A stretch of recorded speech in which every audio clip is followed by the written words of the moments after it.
territories had been lost, leaving the Pope with no sovereign territory other than the papal residence and related buildings.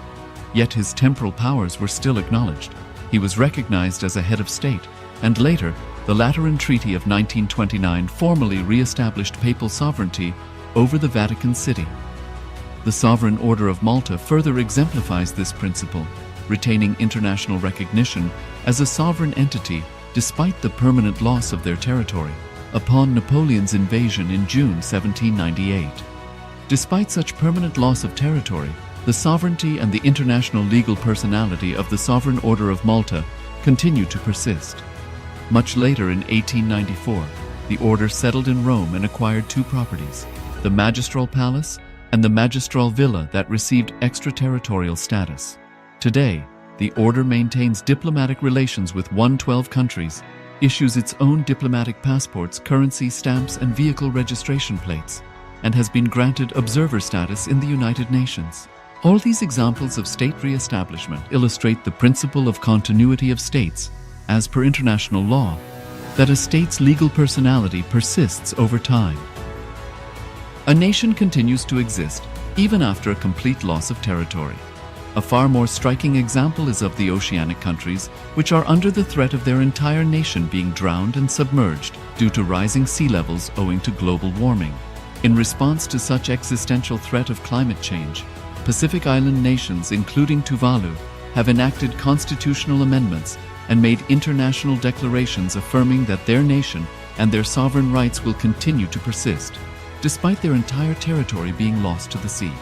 This proactive stance is highlighted in the Constitution of Tuvalu Act 2023 and the Pacific Islands Forum Declaration of 2021. The Supreme Pontiff of Hinduism, Bhagavan Sri Nithyananda Paramashiva, through the line of succession is the present 203rd Emperor of the Hindu Sovereign Kingdom of Surangi Samrajya. He was crowned on the 31st of December 2004 at the age of 26. Thus, by very same principles of the doctrine of continuity, through which the international legal personality of Portugal, Genoa, Poland, Ethiopia, Czechoslovakia, Albania, Austria, Vatican, Tibet, Sovereign Order of Malta, and several other nations has been recognized despite having undergone a period of exile, annexation, occupation by a foreign power, or despite loss of territory. The SPH Nithyananda Paramashivam, through well-established legal and historical facts about the Hindu sovereign state of the Surangi Samrajyam, derives all sovereign rights and powers of the royal lineage of the Surangi Samrajyam as its 203rd sovereign emperor, from his inheritance and continuation of the unbroken succession of the kingdom of Surya Vamsa Surangi Samrajyam Sarvanapitha. Surya Vamsa Surangi Samrajyam, through unification with 20 other sovereign Hindu states and sovereign ecclesiastical, historical entities, became part of the United States of Kailasa, which thus became a sovereign, independent juridical state, with the SPH Nithyananda Paramashivam as the sovereign. Just as how the oceanic nations like Tuvalu have safeguarded their sovereignty from the existential threat of total submersion by amending their constitution and asserting that their sovereignty will persist regardless of the loss of their territory, Kailasa, which is a sovereign continuation of 21 sovereign Hindu states and sovereign ecclesiastical historical entities, is also reviving and continuing the Kumari Kandam Hindu nations that got submerged.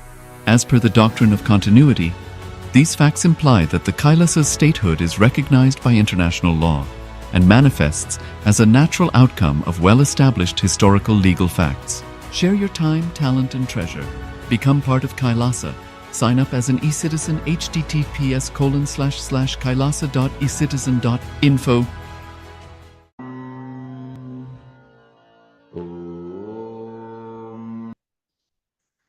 Nithyanandam Paramasukhadam Kevalam Jnanamurtim Dvandvatitam Gagana Sadrisham Tattvamasyaadilaksham Ekam Nityam Vimalamachalam Sarvadhi Sakshibhutam Bhavatitam Trigunarahitam Satgurum Tam Namami.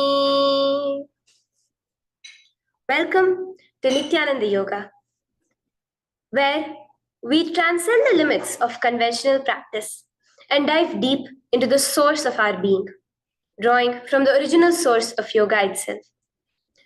Today, we're embarking on a journey of a simple 308 asanas, the Dvitiya Vinyasa Krama.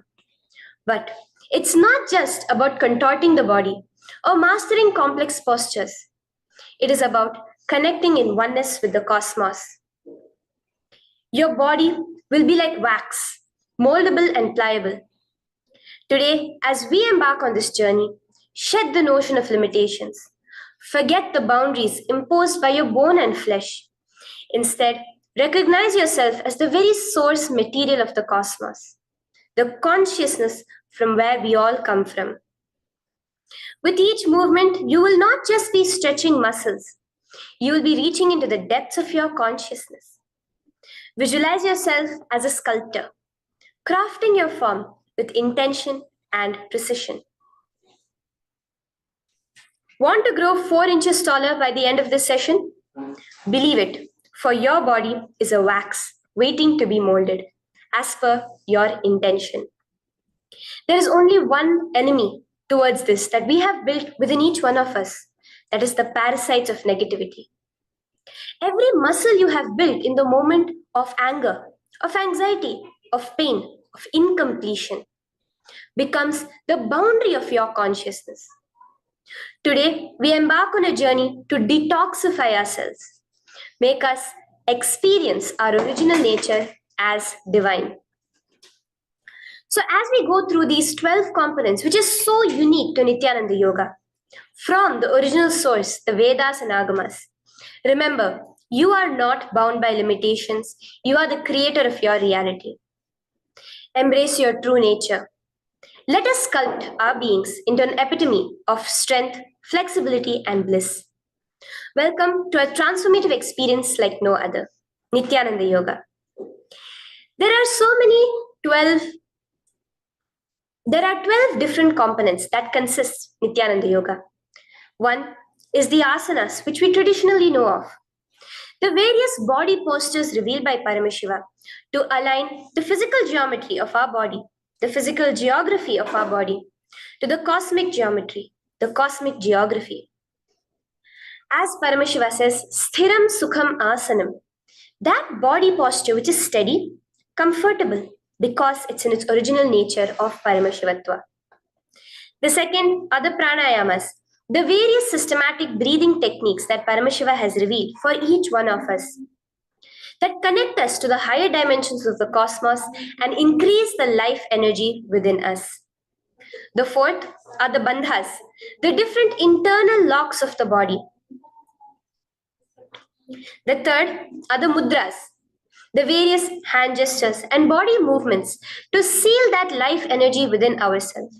The very word mudra means seals. You will be able to seal the space of oneness within you with Paramashiva.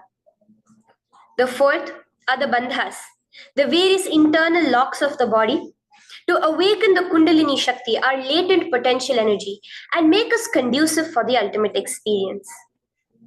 The fifth are the karanas, the beautiful dance movements of the body, revealed by Paramashiva to put you in the space of ultimate bliss, and which engage all the different parts of your body. The next are the visualizations. As Swamiji says, the intention with which you move your body manifests as your reality. As you hold the visualization within you of the various gods and goddesses of Kailasa, of the various beings of this universe, you manifest the powers of those beings within you. The next are the japas, the various powerful energy vibrations of the cosmos that you will be subtly repeating in your throat center that will cause your very DNA to be bound to the cosmos, to your consciousness with the highest frequency possible. The next are the pramanas, the chanting of the sacred mantras, the original source scripture of Hinduism that reveal the science of Nithyananda Yoga, of yoga, because as Swamiji says, yoga has a source and it is Hinduism. These original verses will manifest the vision Paramashiva had when he created yoga in each and every one of us. There are weights, which is an optional component, helps us to enhance our experience of Nithyananda Yoga as revealed from the source scriptures of Hinduism. The next are the mandalas, the cosmic geometrical representation. The Shri Chakra, the Shri Yantra, which is the direct geometrical representation of the cosmos. When you keep that in front of you and gaze at it throughout your Nithyananda Yoga, your body will fluidly just align itself to the cosmos. We have the Abharana, the Rudraksha, which we keep on our body, which acts as an energy battery, sucking in, storing the energy that we produce during this Nithyananda Yoga and releasing it to us throughout the day to fuel our entire day with consciousness. The last but not the least are the Aushadas, the various sacred herbs that you can apply to which can be infused with the thought current of Paramashivatva to manifest it within you. With this understanding, let us get right into the practice of Nithyananda Yoga, which starts with invoking the presence of Paramashiva himself, the very being of Paramashiva, to witness our Nithyananda Yoga today, with the chanting of the Shiva Moola Mantra.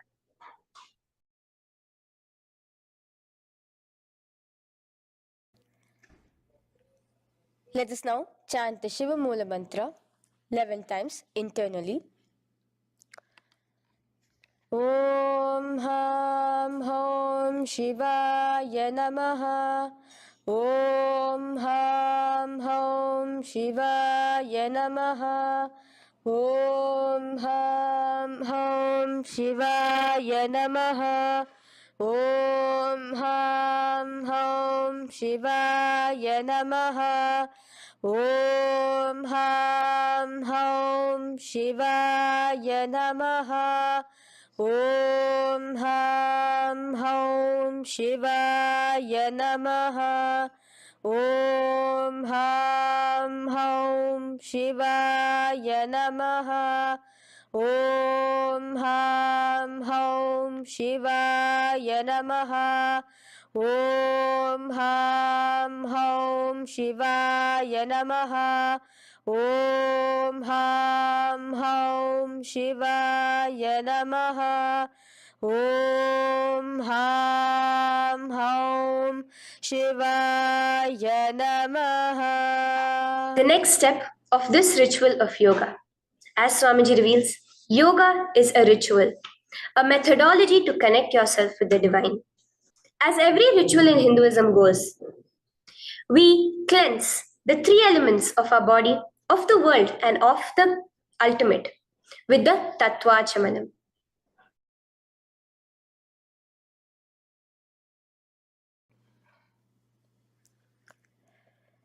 The next is the Tattvachamanam. So now I request all the participants to have the Panchapatram and the Uddharani, the traditional cup and the spoon filled with some fresh water. Now,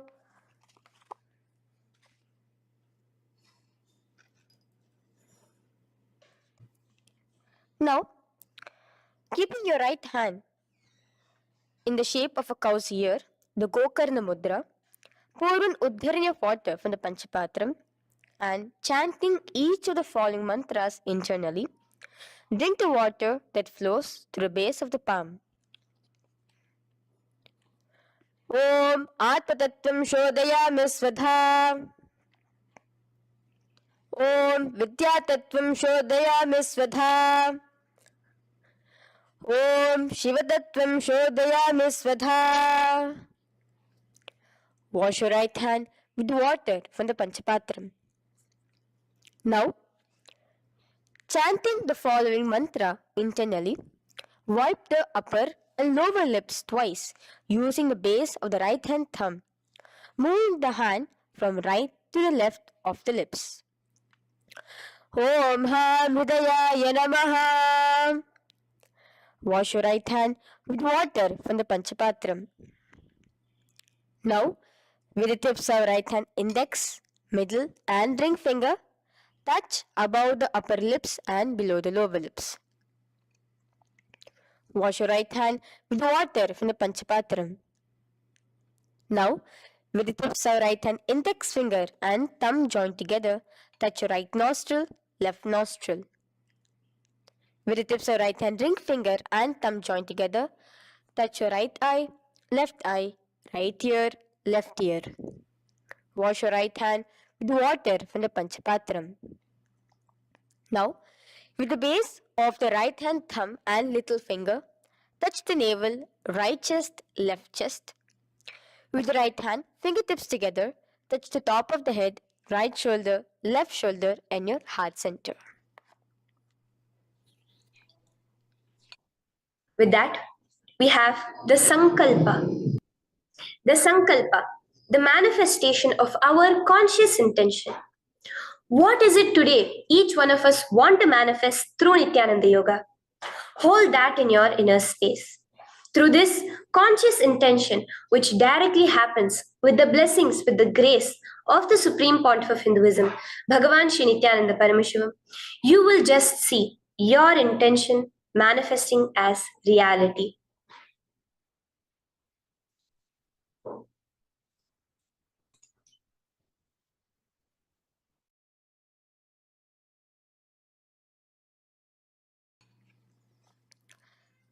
The next is the Sankalpa, the conscious resolution. So now I request all participants now to, with your right hand, cover your left palm, which is the Sankalpa Mudra, and keep both the hands on the right thigh. Continue to keep this mudra till the end of the Sankalpa. Om Mamo Samasta Duritakshayaddvara Bhagavat Shri Nithyananda Paramashiva Prityartham Shri Nithyanandeshwari Paramashiva Shakti Sameta Shri Nithyanandeshwara Paramashiva Prityartham Cha शुभे शोभने मुहूर्ते अद्य ब्रह्मणः द्वितीय परार्धे श्री श्वेतवराह कल्पे वैवस्वतमन्वन्तरे अष्टाविंशतितमे नित्ययुगे प्रथमे पादे जम्बूद्वीपे भारतवर्षे भरतखण्डे मेरोः दक्षिणे पार्श्वे शखाब्दे अस्मिन् वर्तमाने व्यवहारिके प्रभवादीनां षष्ट्याः संवत्सराणां मध्ये शुभनाम संवत्सरे शुभायने शुभऋतौ शुभमासे शुभपक्षे शुभतिथौ शुभवासरयुक्तायां शुभनक्षत्र शुभयोग शुभकरण एवं गुणविशेषण विशिष्टायाम् अस्यां शुभदितौ श्री कैलासोन्नत द्वादशान्त श्यामला पीठारूढ़ श्री मीनाक्षी सुंदरेश्वरा भिन्न स्वरूप परशिवपुत्र रत्न कुमार गुरुमन्यतुल्य अवतार श्री पार्वती स्तन्यपान लब्ध दिव्य ज्ञान विश्रुत सकल निगमागम सारभूत द्राविड वेद प्रवक्त्रे श्रीमत् परमशिव करुणा समधिगत मुक्तामय चतुरश्रयान गीयमान छत्र चामर श्री चिन्ह काहलादि समस्त बिरदावल्यलंकृत ज्ञान विज्ञान चक्रवर्ती सर्वजन संग सद्यो निर्वाण दीक्षा व्याप वर्ग वर्ष विश्रान जीमूत परमत कलभ केसरी शैव सिद्धांत स्थापनाचार्य श्री राजाधिराज पांड्य महाराज गुरु क्षपन शाक्यादि महांधकार निवारण ज्ञान भानु वीक्षण नरहार ध्वजोच्छेदन पूर्वक श्रीमद वृषभध्वज स्थापक शैव समय कर्त्रे सर्वज्ञ पीठारूढ़ श्री जगद्गुरु श्री ज्ञान संबंध देशिक स्वामी वागीश सुंदर माणिक्य वाचक स्वामी नाम अवतारभूत श्रीज्ञानसम्बन्ध स्वामी पुनरुद्धृत श्यामलापीत सर्वज्ञपीत तृणवद्युत्तर द्विशततम गुरुमहासन्निधान अरुणगिरि योगीश्वर परम्परागत अरुणाचल सर्वज्ञपीठ गुरुमहासन्निधान कैलास परम्परागत कांची कैलास सर्वज्ञपीठ त्रयस्त्रिंशदुत्तर द्विशततम गुरु महासन्निधान नित्योत्सव नित्य मंगल नित्य कल्याण नित्य रजित कैलास परंपरागत आदि कैलास नित्यानंद पीठ महासंस्थान महासिंहासन पीठ कर्त्रे साक्षात् श्री परम शिव समुद्भूत कैलास परंपरागत वैवस्वत मनि इक्ष्वाकु हरिश्चंद्र भगीरथ श्रीरामचंद्र सूरसेन इत्यादि अनवच्छिन्न सार्वभौम चक्रवर्ती परंपरागत चतुष्षष्टि योगिनी मंडित चतुष्षष्टि संप्रदाय प्रवर्तक मनुधर्म शासन सूर्यवंश प्राप्त सर्वज्ञपीठ सुरांगी साम्राज्य मूधाभिषिक्त चूडामणे साक्षात् श्री परम शिव समुद्भूत कपिल महागुरु पुनरुद्धृत महानिर्वाणि पीठ अष्टोत्तर सहस्र श्री महामंडलेश्वर साक्षात् श्री परम शिव समुद्भूत श्री महागणपति समारंभ अनवच्छिन्न पीताधीश्वर गुरु परंपरा प्राप्त अतल पीत अष्टोत्तर सहस्रतम अष्टोत्तर सहस्र श्री अतल पीताधीश्वर धर्म मुक्ति स्वर्गपुर स्वर्ण पीठ त्रयोविंश गुरु महासन्निधान कैलास परंपरागत आदिपीठ सर्वज्ञ पीठ जगद्गुरु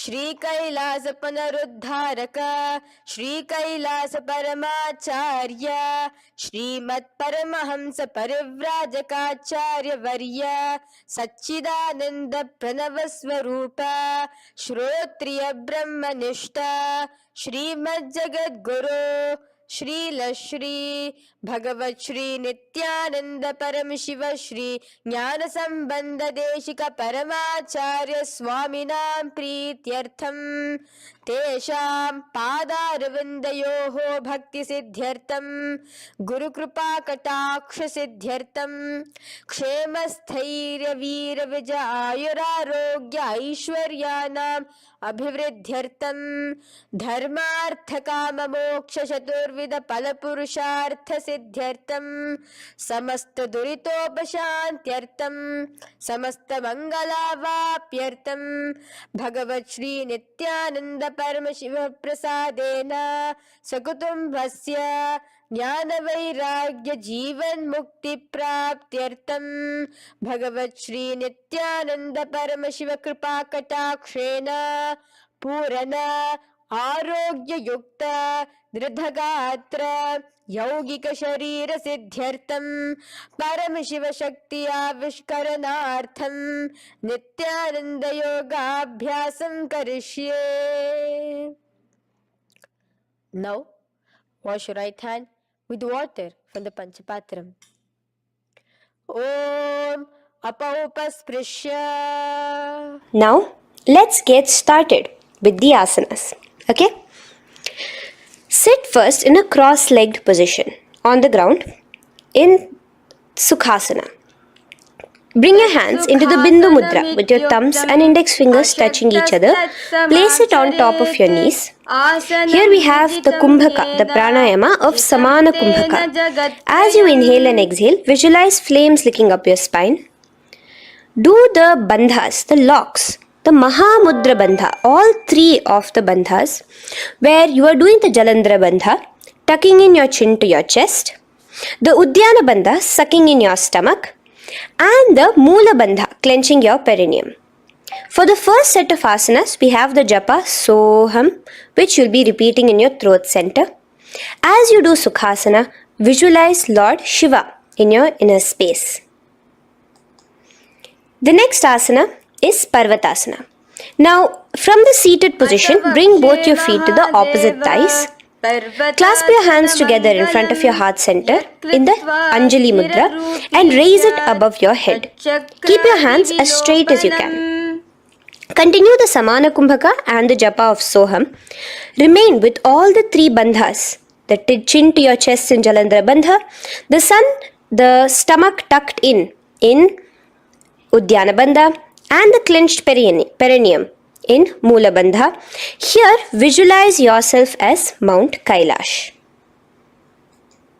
The next asana is Hali Pavasana. Now slowly bring your feet together in front of your body as you stretch it out a little further away. Now bring your hands behind your back and clasp the left hand by your right. Lean forward, placing your forehead on the ground as you continue to engage all the three bandhas. Here, gaze at your nose. Visualize Swamiji, the Supreme Pontiff of Hinduism, in your inner space. Now in a similar position from Hali Pavasana, just release your hands, slightly get up and bring your hands in front of your body. Place them on the ground, cupping your hands, making a hollow in Nagi Pavasana. Visualize yourself as a snake, gazing at your nose. Continue the japa, the pranayama and all three bandhas engaged. Now, raise up. This is Kokilasana. Hold your big toes with your index and middle finger in the Prana Mudra. Stretch your legs straight out and upwards. Cross it into Padmasana. Bring it to your opposite thighs. Lean forward and down onto your elbows. Again, tuck your chin into your chest, suck in your stomach and clench the perineum in the Mahamudra Bandha. Visualize yourself as a bird in Kokilasana. The next is Nithyananda.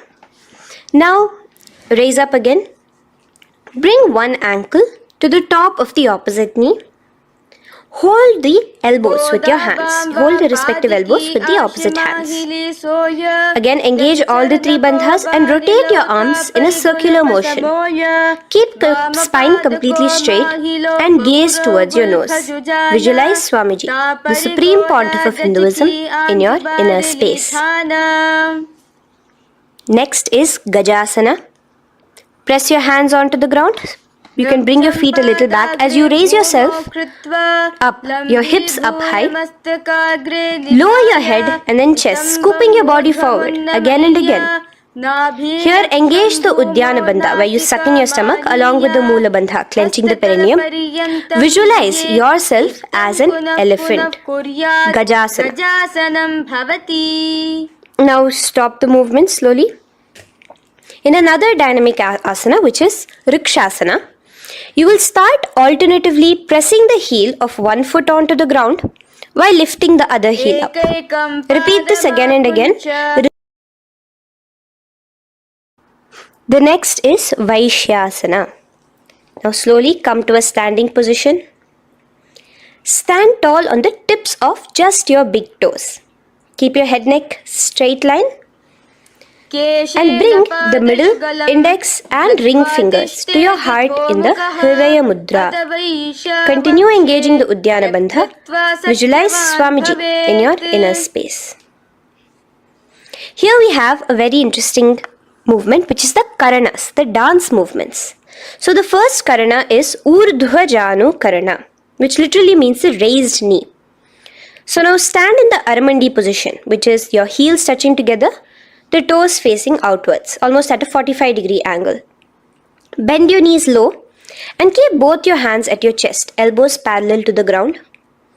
Twist one knee towards the center of your body. Raise it up, back across the body back to the original position.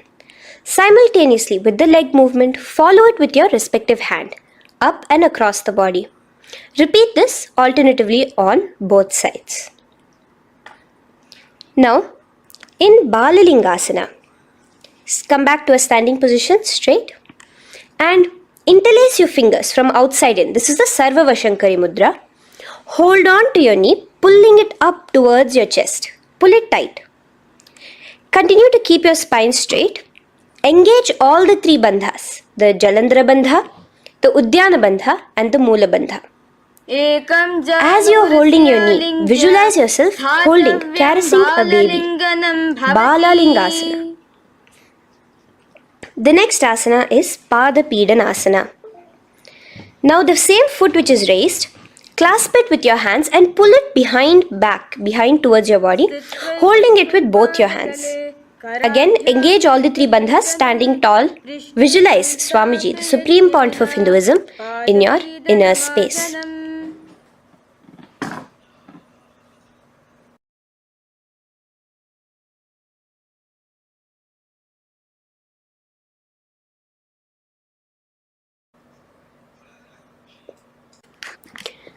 From here, let's enter into Natarajasana. Now, the same foot you're already holding behind your back, twist the same hand of that leg inwards and pull the leg back. Extend the opposite hand forward with the index and thumbs together, again in the Bindu Mudra. Now, pull the foot back and up while leaning forward in Natarajasana. Hold your balance here. Here you will be engaging only the Mula Bandha, visualizing yourself as Lord Nataraja, the Lord of Dance.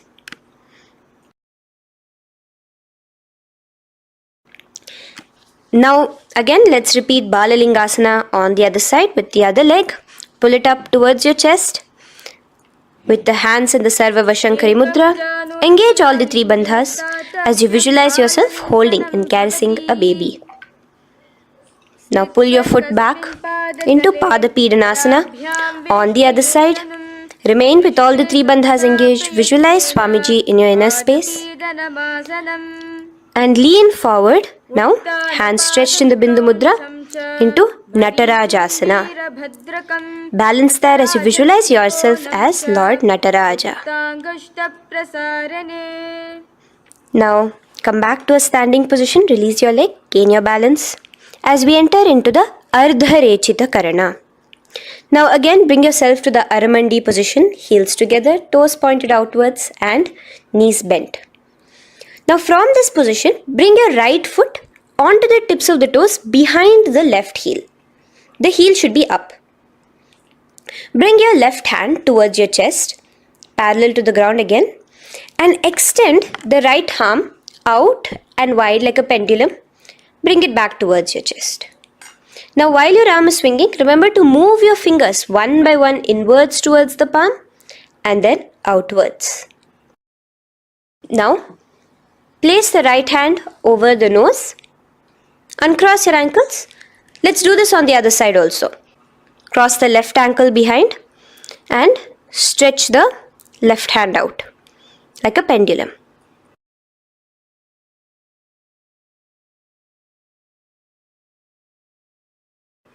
Bring it to your nose and cross the ankles. Now let us enter into the skeleton dance. It's a very powerful meditation. It cleanses the muscle memory. Any patterns which are there within your muscle memory can be completely wiped out through this skeleton dance. Just 2 simple steps. Now stand straight. Visualize yourself as a skeleton. You can close your eyes. Just visualize yourself as pure bones. There are no muscles, no veins, no nerves, tissues, organs, nothing. Just bones, a skeleton form. And shake your body intensely. As a skeleton, you are moving yourself wildly, intensely. Just shake it all out. Move your hands, move your legs, your head. Let there be no bone in your body untouched. Just move it. Move wildly, shake. Literally feel yourself throwing all the patterns out of your system with the intensity of your shaking.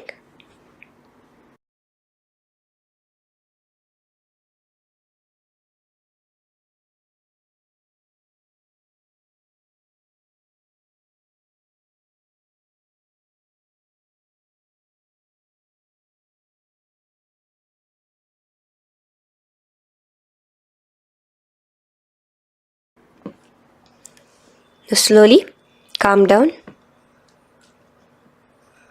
Take a few steps, gain your breath back. That's a powerful meditation we did. Let us do the next Karana. Again, come back to a standing position. Do the Aramandi. Your toes outwards, knees bent with your feet together. Now here, raise your hands above your head. Keep your palms completely straight and cross the wrists with the palms facing forward and the back of the hands outward.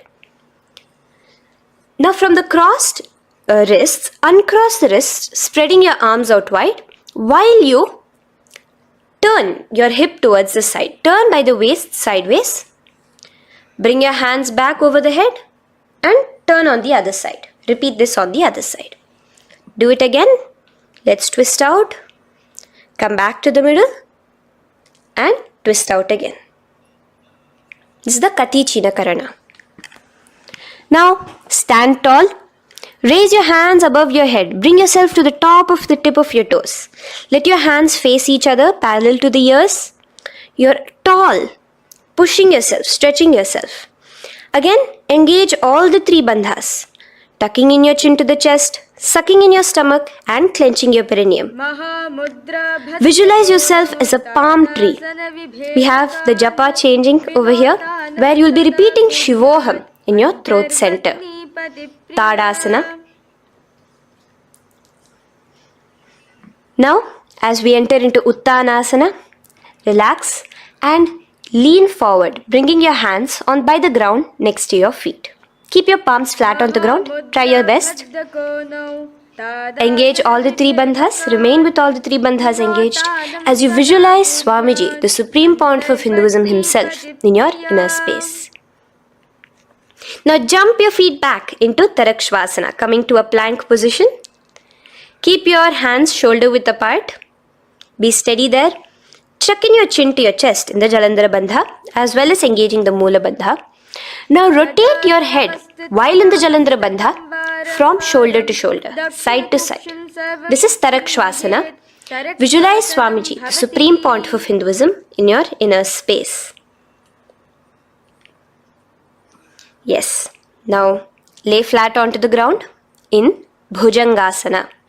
Lower your entire body down. Now point your toes backwards.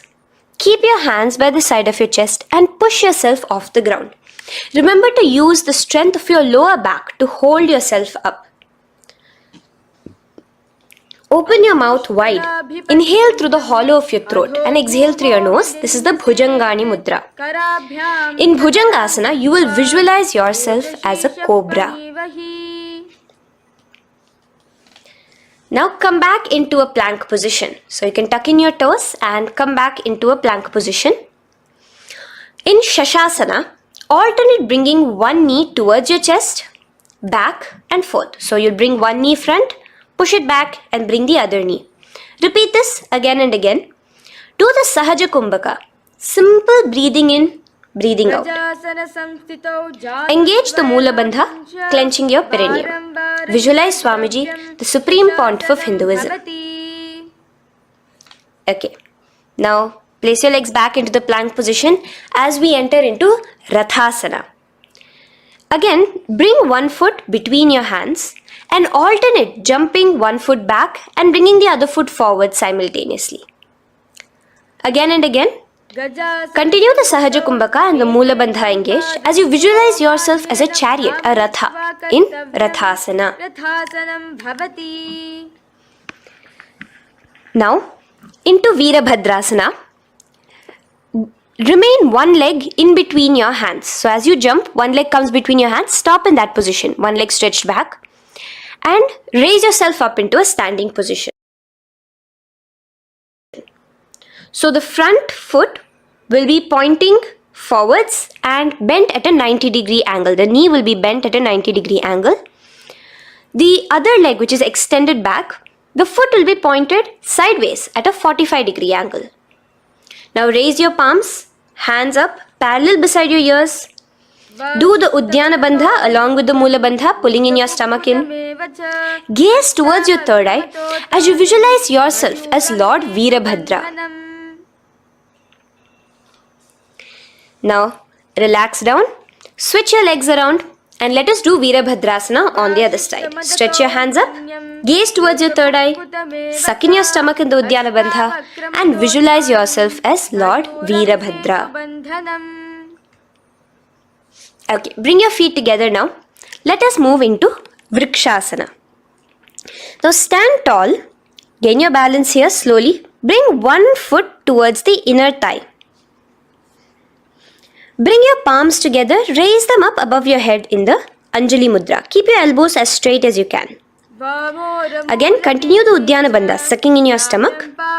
Gaze forward, hold your balance, visualize yourself as a tree, the stability of a tree in Vrikshasana. Now, slowly bring your hands down. Now the foot which is in your inner thigh, bring it towards the opposite, to the root of the opposite thigh. Bring your hands in the Namaskar Mudra in front of your heart center together and visualize yourself here as Lord Garuda, just engaging the Moola Bandha alone here. This is Garudasana. Now let us repeat Vrikshasana on the other side. Slowly put your foot down. Bring the other foot to the inner thigh. Raise your hands above your head. Suck in your stomach in the Uddiyana Bandha and visualize yourself as a tree. Let's repeat Garudasana on the other side. Slowly bring the foot to the opposite thigh and lower your hands to be in front of your heart center. Release the Uddiyana Bandha, just engaging the Moola Bandha, clenching your perineum. Visualize yourself as Lord Garuda, the eagle vehicle of Lord Mahavishnu. Okay, bring both your feet to the ground now and spread them far apart from each other.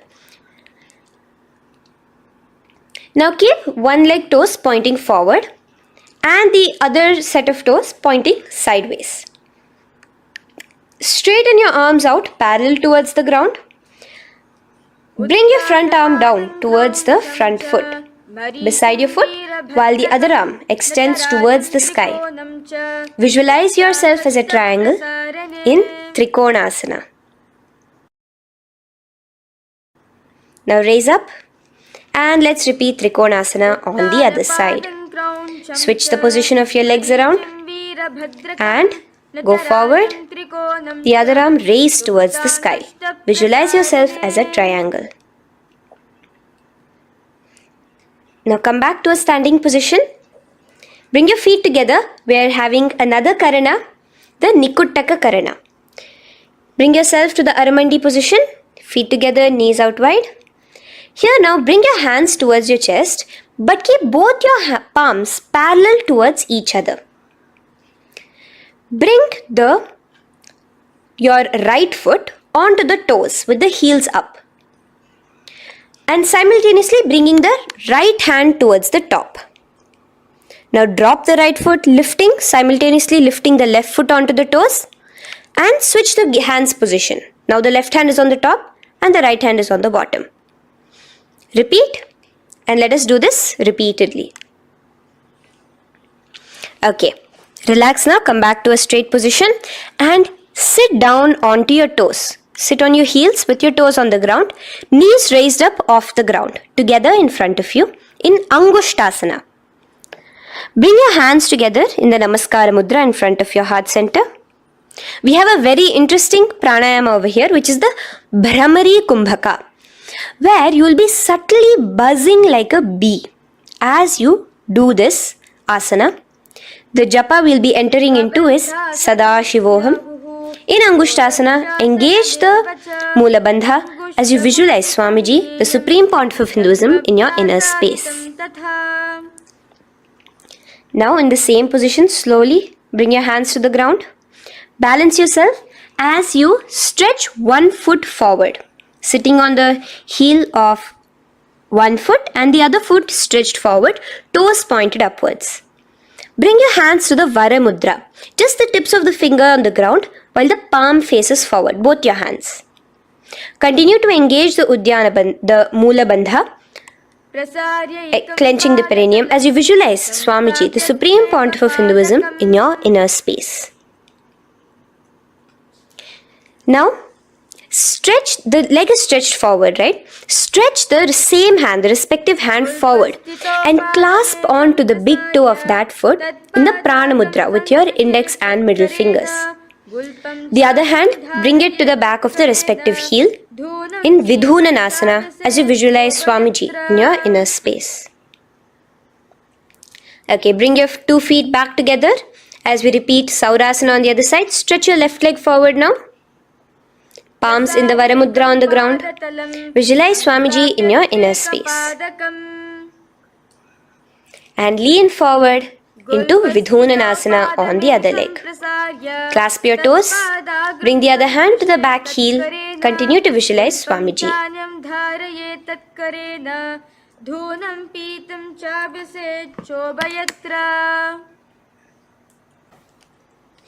Now bring your 2 feet back together as you continue to sit on the heels, getting a nice toe workout here.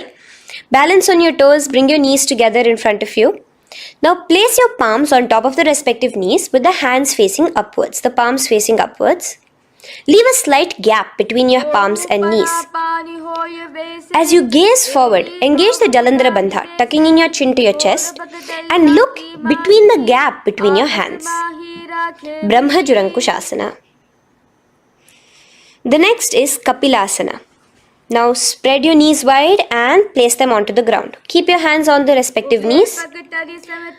Pull your stomach in and up in the Uddiyana Bandha. Gaze towards your nose as you visualize yourself as Maha Kapila Muni, the first man that ever started thinking. In the same position, just release that Uddiyana Bandha. Release the lock of the stomach, but continue to clench your perineum in Mula Bandha as you switch your gaze to your third eye. So from your nose, switch your gaze to the third eye. Visualize Swamiji, the Supreme Pontiff of Hinduism, in your inner space. Bhadra Gorakshasana. Next is Suryasana. Now, your toes are tucked. Just lift your knees off the ground, wide apart. Bring your hands together in the Padma Mudra with the little fingers and thumbs joined together. Engage the Uddiyana Bandha, suck in your stomach and raise your hands up tall above your head. Slightly lean back as you look towards the gap between your hands. Visualize Lord Surya in your inner space. Now relax, slowly bring your hands to the ground. Sit on top of your heels, the toes flat. Here, keep your hands on top of your knees and lift your tongue up against the roof of your mouth in the Manduki Mudra. Do the Sahaja Kumbhaka, simple breathing in and out. Engage the Mula Bandha, clenching your perineum. With the Japa Sadashivoham, repeating in your inner space, here you will visualize yourself as a frog in Mandukasana. Your tongue pressed against the upper palate. Is your frog-like tongue catching the nectar of immortality dripping from your Sahasrara Chakra? Gaze towards your third eye in Mandukasana. Now from here itself, moving into Uttana Mandukasana. Just bring your hands to the opposite shoulders, remaining in the same seated position. Continue with the Uddiyana Bandha engaged, gazing at your third eye. The Manduki Mudra, tongue pressed against the top of your palate, visualizing yourself as a frog in Uttana Mandukasana. Slowly bring your hands out from behind your back. Now slightly raise up and cross your ankles behind you. Sit on top of your crossed ankles. Keep your knees wide and your fingers spread on the top of your knees, both your hands. Open your mouth wide and stick out your tongue, exhaling forcefully. Gaze at the tip of your nose. Repeat this several times because you're visualizing yourself as a lion in Simhasana. The next asana is Bhadrasana. Now you can release yourself and uncross your ankles. Just keep your toes crossed behind you. Again, sit on top of your heels, keeping your knees wide apart. Cross your hands behind your back, hold on to the big toes in the Prana Mudra with your index and middle fingers. Apply the Jalandhara Bandha, tuck in your chin to your chest along with the Mula Bandha, sucking in your perineum. As you gaze towards your nose, here, resume the Brahmari Kumbhaka, buzzing like a bee subtly in your inner space as you visualize Swamiji, the Supreme Pontiff of Hinduism, in your inner space. Now bring your hands out from behind you. As you bring yourself to a squatting position. Keep your feet flat onto the ground as close together as possible, but your knees opened wide. Bring your body in between your knees, your torso in between your knees, and take your arms in and around your knees towards the back, clasping your fingers, interlacing your fingers behind you in the Parashu Mudra. Gaze towards your nose.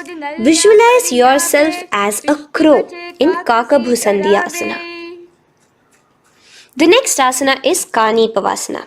Unclasp your hands and place them flat onto the floor. Keep them shoulder width apart for good balance.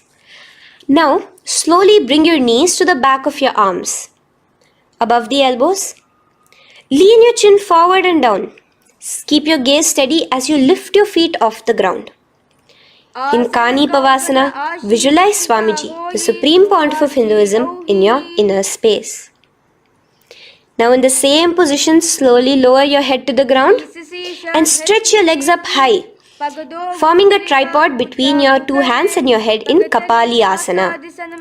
Gaze at your nose, continue the Brahmari Kumbhaka, continue engaging the Mula Bandha and the Japa of Sadashivoham.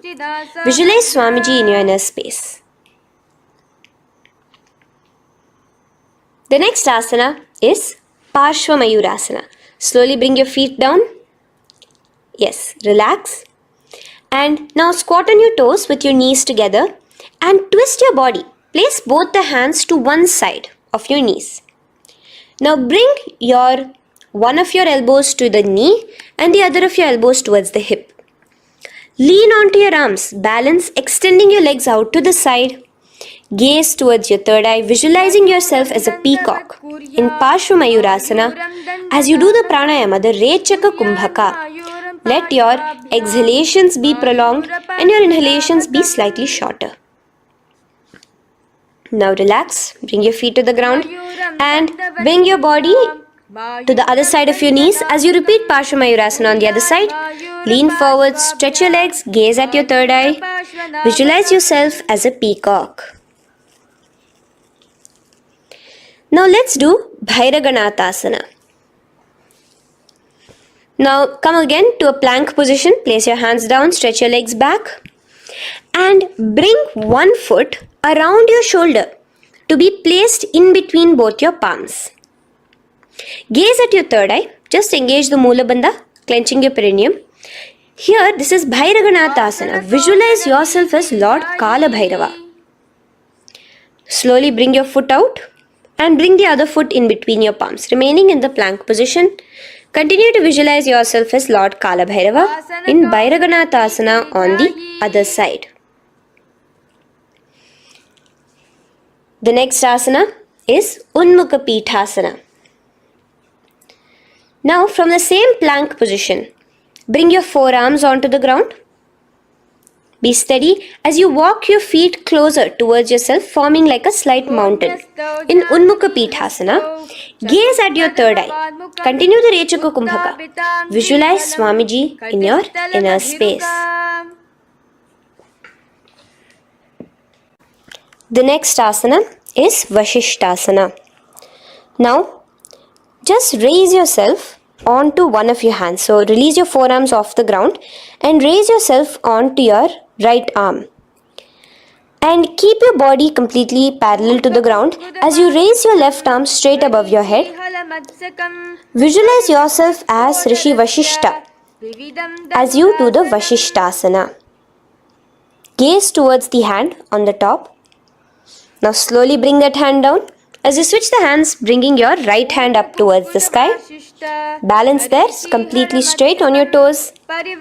As you visualize yourself as Rishi Vashishta, the Guru of Bhagavan Sri Rama. Now, bring your feet forward into Anjani Asana. So here you will be sitting on your hips with your legs pointed forward. And sit on top of your hands. So keep your palms facing upwards and sit on both your palms as you tuck your elbows into your body. Do the Rechaka Kumbhaka, continue the Rechaka Kumbhaka. Engage the Jalandhara Bandha. Tucking in your chin to your chest, gaze at your nose, visualize yourself as Lord Hanuman in Anjani Asana. Now, slowly release your hands from under your body as you lean forward into Paschimottanasana. Clasp your respective toes with your index and middle finger. Lean forward and down, bring your elbows to the ground, your forehead towards your knees. Engage all the three bandhas, the Mahamudra Bandha. As you visualize Swamiji, the Supreme Pontiff of Hinduism in your inner space, with a new japa, Mahasadashivoham, starting here.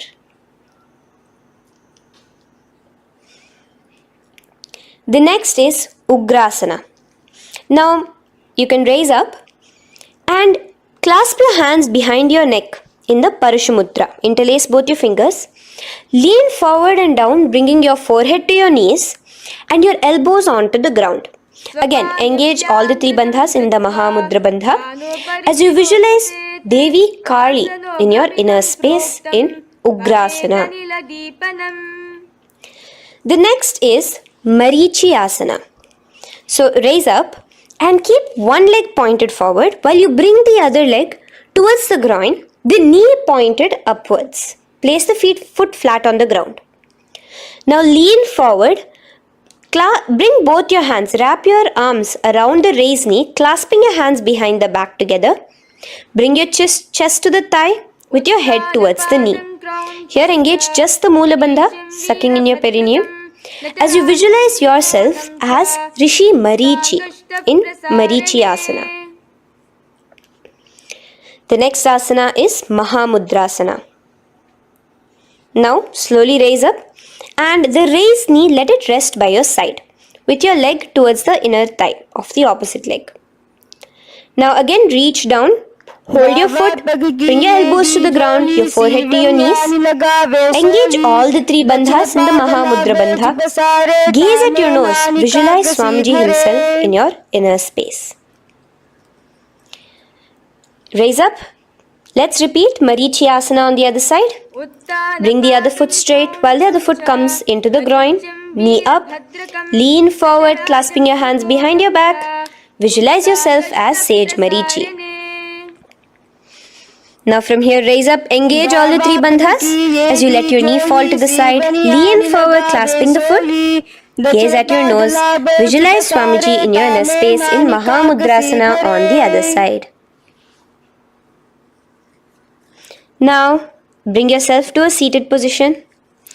Sit and bring the soles of your feet together. Bend your knees and keep your heels as close towards you as possible. While try to touch your knees to the ground. Clasp your feet together with both your hands. Maintain a straight spine. Gaze towards your nose in Bhadrasana 2. Visualize Swamiji, the Supreme Pontiff of Hinduism, in your inner space. The next asana is Gwali Pavasana. Now, keeping your feet together, just bring your hands towards the respective knees. Just lightly place them there. Tuck your chin to your chest in the Jalandhara Bandha, continuing to engage the Moola Bandha, clenching your perineum. As you gaze at your nose, visualize Swamiji, the Supreme Pontiff of Hinduism, in your inner space. Now, push your soles slightly further away from you. The joined feet, push it further away from your body. And lean forward, keeping both your hands, the fingers inside of the feet. Hold the soles of your feet. Lean forward and down. Bring your forehead to the ground. Gaze at your nose. Visualize the Yoni Mandala in your inner space. In Joni Asana.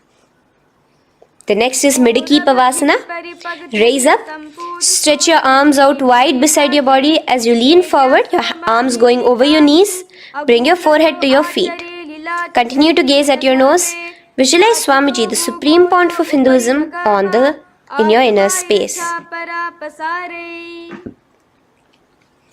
Now, in Siddha Samadhi Asana, raise yourself up. Now, put your forearms underneath the calves of the respective legs. Let your palms face up towards the sky as you bring your head down to your feet. Gaze at your nose as you visualize Lord Surya in your inner space in Siddha Samadhi Asana.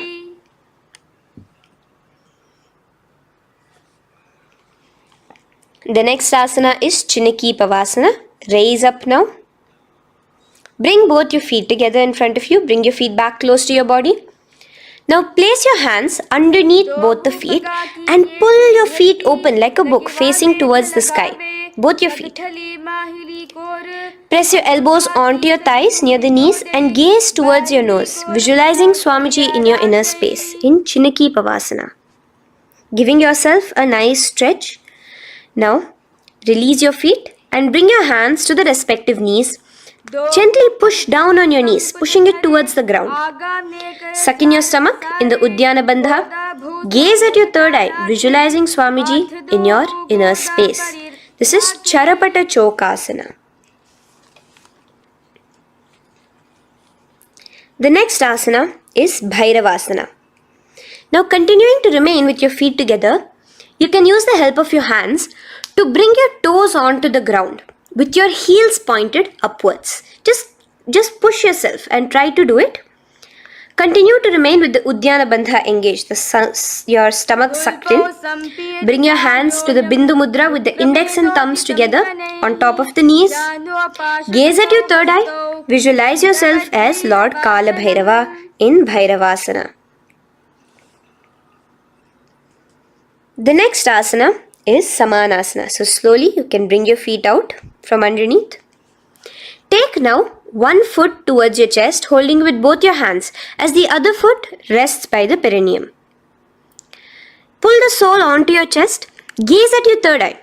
Visualize yourself holding the breath in the Mooladhara Chakra, the Chaturdala, the 4-petal lotus of your body.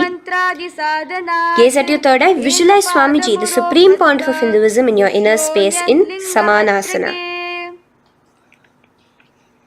From here, let's move into Apanasana. Now, the foot that you have towards your chest, just bring it over your shoulder and place both your palms onto the ground beside you. As you lift the leg by your perineum, stretch it out and lift it up high into the sky in Apanasana. Gaze at your third eye, visualizing Swamiji in your inner space. Let's repeat Samanasana on the other side. Bring your foot down. Clasp the other foot towards your chest. Gaze at your third eye, visualizing Swamiji in your inner space. And bring the foot onto your shoulder as we repeat Apanasana on the other side. Stretch your leg out straight in front of you, up high towards the sky, gazing at the third eye, visualizing Swamiji in your inner space. Okay, relax slowly. Let's move into Gomukhasana. Now, sitting in a seated position, cross one leg over the other, like over, and align the knees together at the center of your body and the feet by the opposite hips. Place both your hands on top of the stacked knees. Gaze at your nose.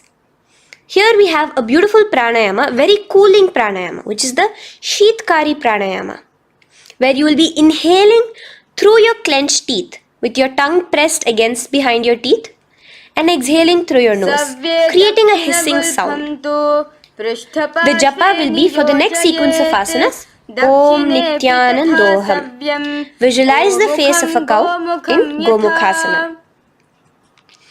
Now keep your knees crossed. From the knees, bring your hands towards the respective toes on the side of the body. Clasp the big toe in Pranamudra. Suck in your stomach in the Uddiyana Bandha. Visualize yourself as Rishika Anasuya in Anasuyasana. Now in Anusuyasana 2, just bring your hands behind your back, clasp together, interlaced fingers in the Parashamudra. Lean forward and down. Try to bring your nose to touch the ground in front of you. Just visualize yourself as Rishika Anusuya and gaze at your nose. Anusuyasana 2. Raise yourself up now.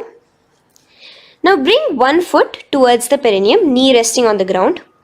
Raise your other foot with the foot in front of the lying down a foot, knees pointed upwards towards your chest. Place your hands on the respective knees. Keep your spine tall, chest out. Gaze at your nose. Visualize yourself as Lord Garuda, the eagle vehicle of Bhagavan Mahavishnu. Garudasana 2. From here, moving into Naradasana. Now, keep both your hands, bring both your hands behind your neck and clasp them in the Parashamudra. Interlace your fingers behind your neck. Twist outward of the raised knee. Just keep your whole body outside of the raised knee. Gaze towards your third eye, visualizing yourself as Devarishi Narada in your inner space. From Naradasana, let's enter into Matsya Pithakasana. Place one foot on the top of the opposite thigh. Wrap your respective arm across the knee, holding on to the opposite shin. Extend the opposite hand straight. Hold on to the respective toe with the index and middle fingers in Prana Mudra. Gaze towards your nose. Visualize Matsyavatara, the fish form of Bhagavan Mahavishnu in your inner space in Matsya Pithakasana.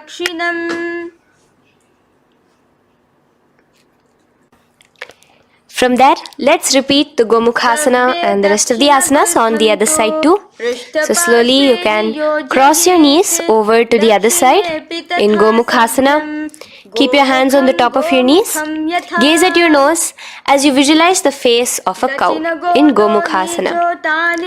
Continuing into Anusuyasana on the other side, bring your hands to your toes. Suck in your stomach in the Uddiyana Bandha. Gaze at your nose, visualize yourself as Rishika Anasuya. And lean forward, bringing your hands behind your back in Anusuyasana 2. Interlace your fingers in the Parashamudra. Continue to gaze at your nose, visualizing yourself as Rishika Anasuya. As you relax the Uddiyana Bandha, just clenching the Mula Bandha alone. Raise up, bring your feet together in front of you as we enter into Garudasana 2. Place your hands on the respective knees. Stay straight. Visualize yourself as Lord Garuda as you gaze towards your nose. And twist your body out of the raised knee, hands clasped in the Parashamudra behind your neck. Gaze at the third eye, visualizing yourself as Devarishi Narada. And bring the foot to the opposite thigh as we enter into Matsya Pithakasana on the other side. Clasp your toe in Prana Mudra. Gaze at your nose, visualizing Matsya Avatara, the fish avatar of Lord Vishnu in your inner space. Now let's enter into Matsyendrasana. Remaining in the same position with one foot on the opposite thigh, place the other foot on the ground on the far side of the other thigh. Twist. Bring your elbow outside the raised knee. Keep the raised arm by your neck. Turn backwards. Gaze towards your third eye. The other hand straight out. Visualize Matsyendranatha, the great Rishi and master of Hatha Yoga in your inner space. Just switch your hands around. Straighten the hand that was originally bent and bend the other hand towards your neck. As we enter into Kubhasana, visualize yourself as a camel. Continue to gaze at your third eye. Now, straighten out both your hands straight out in the same position. Continue to gaze at your third eye, visualizing Matsyendranatha, the master of Hatha Yoga in your inner space. Now slowly, take your foot off from the thigh. As we enter into Matsyendrasana on the other side, bring the other foot to the thigh. Place the other foot on the far side. Twist, bringing your elbows outside of the raised knee, hands on the head. The other hand stretched out back. Twist, gazing at your third eye. Visualize Matsyendranatha in your inner space. Switch the hands around as we enter into Kubhasana on the other side. Remember to visualize yourself as a camel. Now stretch both your hands out in Matsyendrasana 2 on the other side. Visualize Matsyendranatha in your inner space. Now, with one leg on the thigh, bring the other foot too to the opposite thigh in Padmasana. Place your palms on the respective knees. Engage all the three bandhas in the Mahamudra Bandha, tucking your chin to your chest, sucking in your stomach and clenching your perineum. We have a new pranayama here, which is the Shitali Kumbhaka, where you will continue to inhale through the teeth without creating the hissing sound, and exhale through your nose. A new japa of Om Nithyananda Mahasadashivoham starts here. Gaze at your nose in Padmasana, visualizing yourself as Bhagavan Paramashiva. Now, keeping your legs in the same position, just cross your hands over each other, clasping onto the toes with your index and middle fingers in the Prana Mudra. Gaze at your nose, visualize yourself as Devi Parvati, the consort of Lord Paramashiva in Padmasana 2. Now, uncross your hands. Take your hands and insert it into the gap between your thighs and your calves. Put both your hands within and pull it out on the other side. As you balance on your hands, lifting your whole body off the ground, visualize yourself as a rooster in Kukkutasana. Now relax. Take your hands out from inside your feet as we enter into Baddha Keki Asana. Place your hand onto the ground as you raise up on your knees. Place your palms on the ground, fingers pointing towards the legs. Now keep your elbows together, pressed against your navel. Slowly lean forward, balancing, and extend your knees off the ground, visualizing Swamiji in your inner space. In the same position, stretch your legs out behind you. In Mayurasana, visualize yourself as a peacock. Hold your balance. Relax now. Yes, relax flat onto the ground into Makarasana. Lay down completely flat. Keep your feet pointing outwards, far away from each other. Place your forehead on the mat. Interlace your fingers behind your neck in the Parishamudra. Just relax, visualizing yourself as a crocodile as we go back to the Sahaja Kumbhaka, the simple breathing in, breathing out. Just keep the Moola Bandha alone engaged.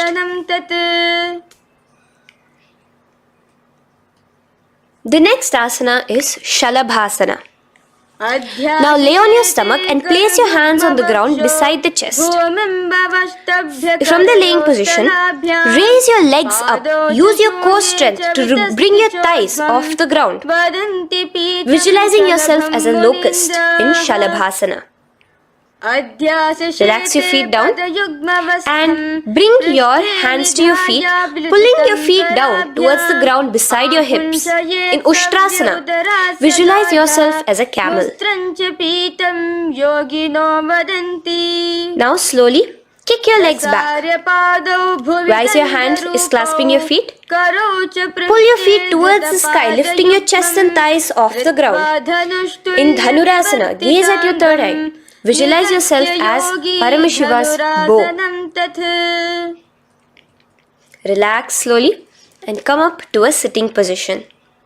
In Bhagasana, sit on both your knees with your head, neck and spine straight. Clench your perineum in the Moola Bandha. Place your hands on top of your knees. Gaze towards your third eye, visualizing Swamiji, the Supreme Pontiff of Hinduism, in your inner space. From here we enter into Gohyasana. We have a couple of headstand postures here, so get yourself ready.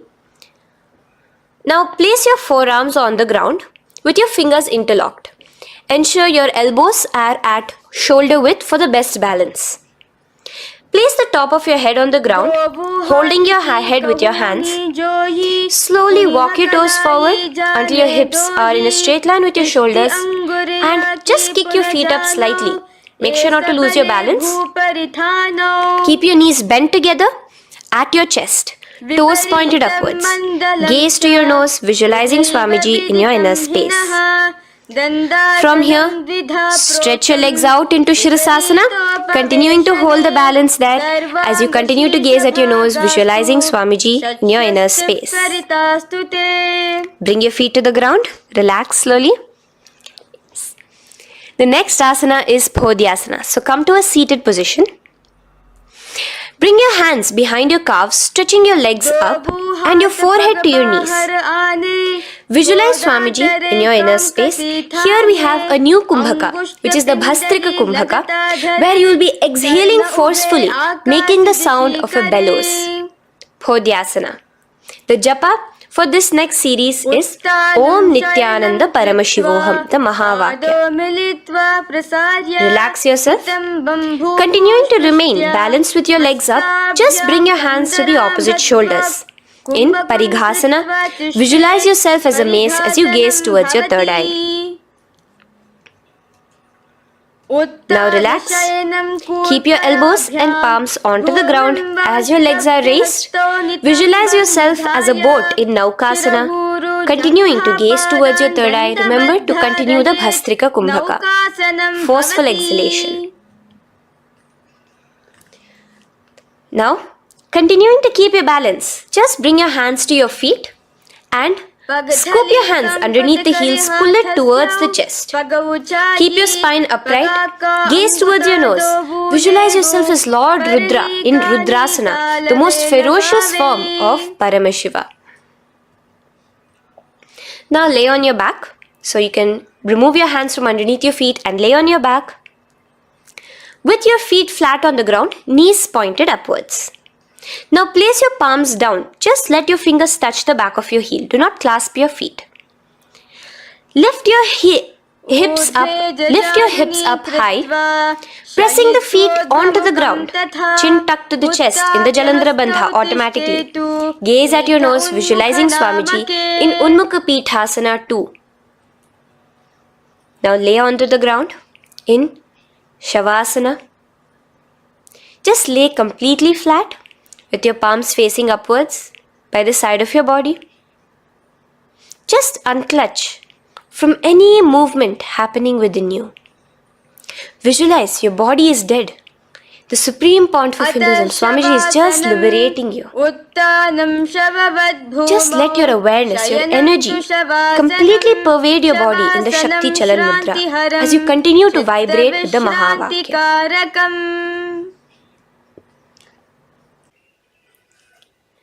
Roll over to one side and come to a seated position. Feel the life entering your body back. In a seated position, let us get continued with the sequence. We have 200 asanas more to go, starting with Yatha Sanishtasana. In Yatha Sanishtasana, sit in any posture you are completely comfortable in. Bringing your hands into the Bindu Mudra with the thumbs and index touching. Start off with the Samana Kumbhaka. As you're inhaling and exhaling, feel flames licking up your spine. Clench your perineum in the Moola Bandha with the japa Om Nithyananda Paramashivoham for the remaining of the sequence. Visualize Swamiji in your inner space. From here, moving into Samasana, where you bring your feet to a cross-legged position. Keep your hands on your knees with the thumbs and index touching in the Bindu Mudra. Just inhale and exhale as you visualize Swamiji in your inner space. The next is Muktasana. Press your left foot against your genital region. Place the right foot on top of your left. Keep your hands facing downwards on top of your knees. Sit straight, gazing towards your nose. Visualize yourself as a sage liberated by Swamiji himself. Now, continue to remain in the same position as we go into Siddhasana, where your gaze will be switching from the nose to your third eye. Continuing to visualize Swamiji in your inner space, ensure the Moola Bandha, the perineum, is locked. In Siddhyasana now, continuing the same position.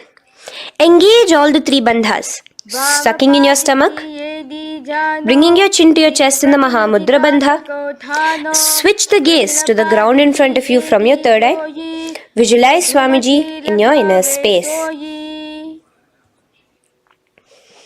Now, relax the Uddiyana Bandha and Jalandhara Bandha. Just keep the Moola Bandha, the perineum alone, clenched as we enter Rudrasana 2, where your legs will remain in the same position, just your hands alone, from resting on your knees, will turn around to the Bindu Mudra, the thumbs and index touching. Gaze towards the third eye, visualize yourself as Lord Rudra, the fierce dimension of Paramashiva. The next is Santadhunasana. Keep your hands in the Bindu Mudra, your legs crossed in the same position. As you switch your gaze from your third eye to your nose, visualizing Swamiji, his tranquility, unshakable nature. Now, relax the Bindu Mudra, keep your legs in the same position, and bring your hands to your navel, cupping one palm over the other in the Samputa Mudra. It looks sort of like a lotus bud. Continue to visualize Swamiji in your inner space in Siddhasana 2. The next asana is Bandha Yoni Asana. Maintaining one heel over the other in the same position of the legs, bring your hands to your face in the Shanmukhi Mudra. So just listen carefully now. Bring your little fingers beneath the bottom lip of both hands. Your ring fingers above your upper lip. Your middle fingers closing your nose, your nostrils. Your index finger covering your eyes. And your thumbs pressed into your ears. This is Bandha Yoni Asana, visualizing Swamiji in your inner space.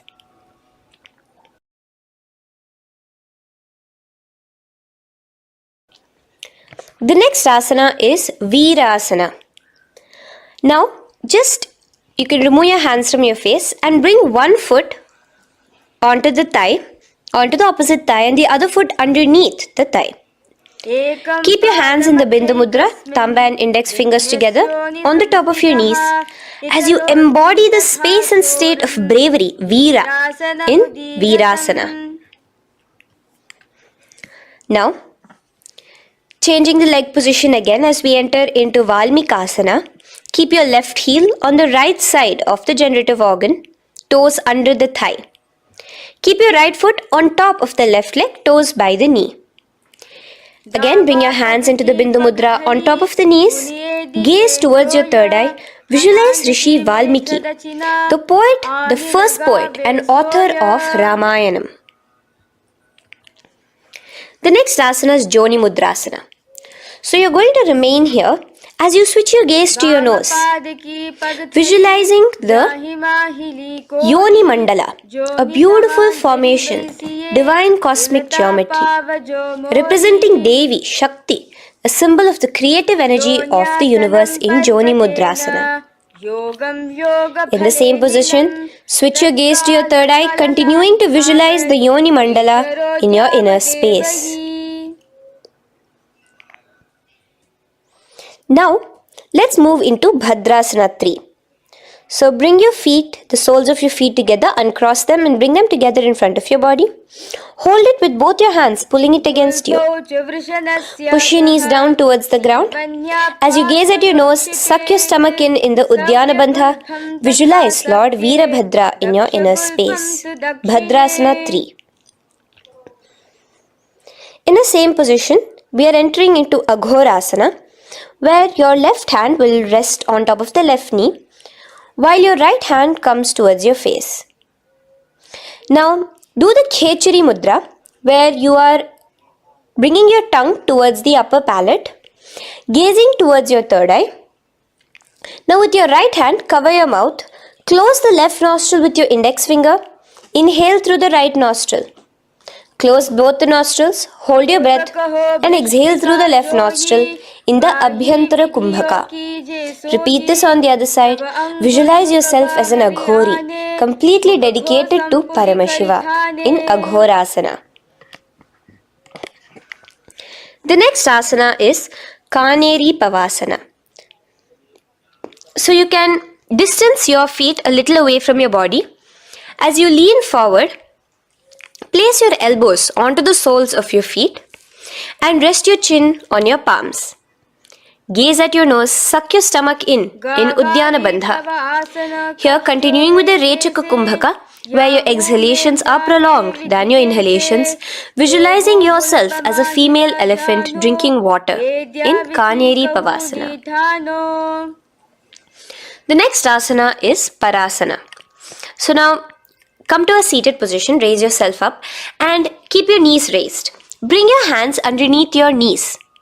between your calves and thighs and clasp them together. Interlace your fingers in the Parashamudra in front of your navel. Lift your feet off the mat. Visualize Swamiji, the Supreme Pontiff of Hinduism, in your inner space as you gaze at your nose in Parasana. The next asana we'll be moving into is Gopi Chandasana.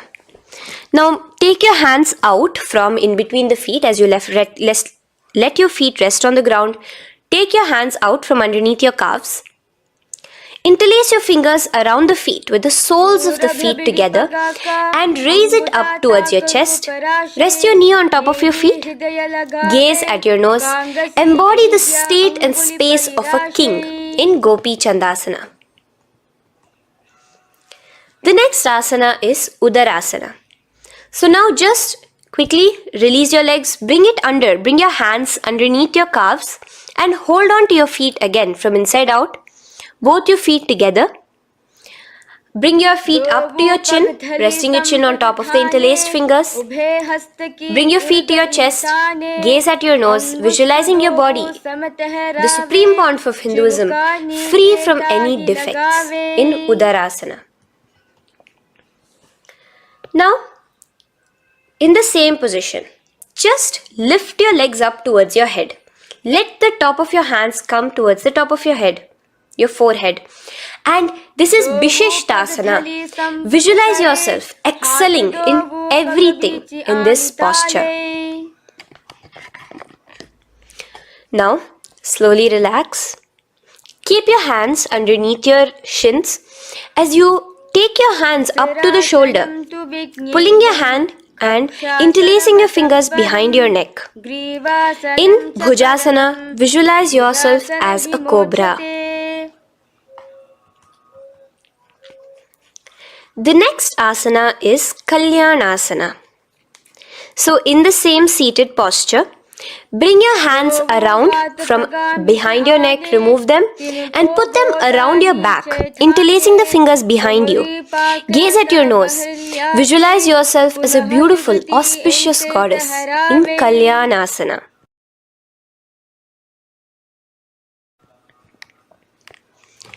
The next posture is Sankatasana. So now, uncross your hands from behind you. Release yourself completely onto the ground. Place your left knee on the mat and the left foot flat. Sit on top of your left foot, knee pointed forward. Raise your right leg on top of the left, bringing the right heel to the left hip. Place your hands on the opposite knees. Here, do the Ujjayi Pranayama. As you inhale and exhale, make the sound of an ocean.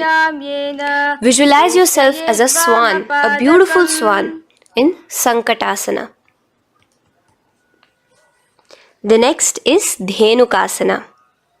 Just in the same position, slide your left heel to the left hip. Keep your right knee on top of the left. Place both your hands on your right thigh. Visualize a cow in your inner space as you suck your stomach in the Udyana Bandha, Dhenukasana. Now slowly uncross your legs as we move into Matsyendrasana. Place the right foot on the left thigh, the left foot on the right knee. Bring your left hand behind your back, hold the right thigh. Twist a little bit. Place your right hand on your left thigh. Twist your body, gaze towards your third eye, visualizing Swamiji in your inner space. The next asana, Matsyendrasana 2, just untwist your body. As you clasp the respective toes of both your feet with your hands, lean forward and down, bringing your forehead to the ground in front of your feet. Visualize Swamiji, the Supreme Pontiff of Hinduism, in your inner space. Raise up now. Keep your legs in the same position. We have the Guru Asana. Interlace your fingers together and place it over the topmost knee. Suck in your stomach in the Udyana Bandha, clench your perineum in the Moola Bandha, tuck your chin to your chest in the Jalandhara Bandha. As you engage all three bandhas, visualize Swamiji in your inner space. Let us now repeat Sankatasana on the other side. So you can release your hands, your legs as you cross the other leg over. Visualizing yourself as a swan, remember to put your hands on the opposite knees. The next asana, Dhenukasana, repeating it on the other side. Slide your leg out, bring both your hands to the topmost knee, suck your stomach in the Uddiyana Bandha. Visualize a cow in your inner space. Matsyendrasana again, repeating it on the other side. Bring your legs to the cross-leg position. Twist your body around as you gaze at your third eye, visualizing Swamiji in your inner space. Untwist as we enter into Matsyendrasana 2 on the other side. Hold on to your feet, bring your forehead to the ground, continuing to visualize Swamiji in your inner space. Slowly raise up and let us do Guru Asana on the other side. Engage all the 3 bandhas in the Mahamudra Bandha. Interlace your fingers, place it on top of your knee. Continue to visualize Swamiji, the Supreme Pontiff of Hinduism, as we do Guru Asana. Now, slowly uncross your feet and place them flat on the ground, knees towards the chest in Pashasana. Keep your hands holding the opposite knees, thighs together, and keep your spine completely erect. Continue the Khechari Mudra, where your tongue is pressed against the roof of your mouth. As you gaze at your third eye, visualize Swamiji in your inner space. Continue the Ujjayi Kumbhaka. As you breathe in and out, make the sound like an ocean. Now in the same position, just bring your chin towards your knees in Bodha Shokasana. Lean forward, gazing at your nose, and visualize Swamiji, the abode of bliss in your inner space. Now raise up and bring your hands, uncross your hands, bring your hands underneath your knees, clasping the opposite elbows in Kurakatasana. Gaze at your nose, visualizing Swamiji in your inner space. Now, in the same position as Kurakatasana, just cross your ankles into Sumati Asana. Toes pointed upwards. Gaze at the nose. Visualize the great sage and Maharishi Sumati in your inner space. The next asana is Dandasana. Extend your feet out straight in front of you. Keep your arms straight above your head. Interlace the fingers from inside out. Let your wrists point outwards. Engage the Mahamudra Bandha, all the 3 bandhas. As you gaze at your nose in Dandasana, visualize Swamiji in your inner space. The next is Arambhasana. Now keeping your legs straight, release the Jalandhara Bandha and the Uddiyana Bandha, keeping your perineum clenched in Mula Bandha. Lean forward and down. Hold your big toes in the Prana Mudra with your index and middle fingers. Head to your knees. Do here the Nadi Shodhana Pranayama. Inhale through the left nostril, hold and exhale through the right. Visualize Swamiji in your inner space. The next is Bhidokasana. So slightly raise your body up and bring your hands underneath your knees, extending your knees slightly up. Keep your heels a bit apart from each other and clasp your feet. Bring your shoulders down, wrapping your hands around your legs. Gaze towards your third eye, visualizing Swamiji in your inner space. So from here, let's enter into Jalandhari Pavasana. So you can actually remain in the same position with your hands underneath your calves and just bring the soles of your feet together.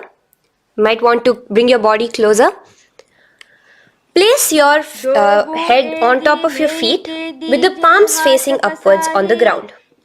Gaze at your nose. Visualize Swamiji in your inner space. Now slowly bring your hands out from underneath and come to a seated position. Stretch your legs out as we enter into Urdhva Paschimottanasana. Here we have a new Kumbhaka, the Pratyahara Kumbhaka, where you will feel your breath coming from your Mooladhara Chakra up to the Brahmarandra above the Sahasrara. This is the Pratyahara Kumbhaka. In Urdhva Paschimottanasana, extend your legs out, lift one foot behind your neck and lean forward and down towards your foot, visualizing Swamiji in your inner space. Now, slowly, keeping your leg behind your neck, lay onto your back as we enter into Anantasana. Hold the foot from the top of the opposite hand. Visualize yourself as infinite, endless, eternal. Gaze at your nose in Anantasana. Just now, in the same position, roll onto your elbow of the hand holding the foot. Gaze at your nose, feeling in complete control like Swamiji in Ankushasana. Slowly remove the leg from behind your neck. Take a moment to stretch, relax. Lay on your back. Bring your knees towards your chest. Bring your hands around, encircling the thighs and the calves with your arms. Roll to the left and right in Drishasana, visualizing Swamiji in your inner space. The next asana is Urdhva Paschimottanasana. On the other side, let us repeat it. Raise up to a sitting position and bring the other foot behind your neck. Lean forward and down, clasping your foot. Repeating Anantasana on the other side. Lay on your back. Bring the opposite hand to the foot. Gaze at your nose. And continuing to gaze at your nose, roll onto the elbow as we repeat Ankushasana on the other side. Now, you can release your foot and try to remain in the same position without removing the leg from behind your neck as you bring the other leg too to cross behind your neck with both your legs behind your head. Laying on your back, bring both your hands to clasp behind your back. Gaze to your nose, visualizing Swamiji in your inner space in Yoga Nidrasana. As we enter into Atmaramasana, in the same position, you can uncross your hands from behind your back. Bring it up, continuing to keep it underneath the legs. Just clasp it behind your neck. So you can bring your legs out from behind your neck. Just let your hands interlace behind your neck, gazing to your nose, visualizing the Atma Rama, Bhagavan Mahavishnu within you as your soul blessing you, as you gaze at your nose in Atma Ramasana. Now, you can release your hands and legs. Continue to lay on your back as we enter into Kochikasana. Bring your knees to your chest with the soles facing upwards. Extend your arms sideways as you gaze towards your third eye, visualizing Swamiji in your inner space. Now, from Kochikasana, keep your arms reached out to the sides at shoulder level. As we enter into Jatara Parivritti 1, keep one knee bent, twist it and bring it to the ground on the opposite side with the other leg extended straight. In Jatara Parivritti 2, keep both the knees bent to one side. And in Jatara Parivritti 3, keep both the legs straight to one side. Throughout this, keep your head looking in the opposite direction. And let us repeat this on the other side. You can bring your knees back to your chest. Let your legs out, go to the other side and do Jatara Parivritti 1, 2 and 3. The next asana is Dvipada Pitham. So now, from Jatara Parivritti, you can bring your feet down, lay on your back with your knees pointed upwards, feet flat on the ground. Extend your hands, holding your ankles. And lift your hips up. Engage the Jalandhara Bandha automatically as you raise your hips up. Gaze at your nose, visualizing yourself as a bridge in Dvipada Pitham. Now in Paryankasana, so you can lay back onto the ground and place your feet flat. Bring your arms over your head, placing the hands flat near your shoulders with the fingers pointing towards the feet. Lift your entire body up and off the ground in Paryankasana as you visualize yourself as sturdy as stone furniture. Lay back down slowly as you bring your hands out. Keep your knees to your chest here and your hands on the shoulders as we enter into Svottanasana. Visualize you're laying on your back. As a playful dog, move your hips in the circular motion. Do the Sahaja Kumbhaka. Now, let us enter into Viparita Karani. First, bringing your arms out from behind your shoulders. Let your arms be extended by the side of your body. Use the strength of your arms, palms flat on the ground, to push your body, your upper body, your lower body off the mat.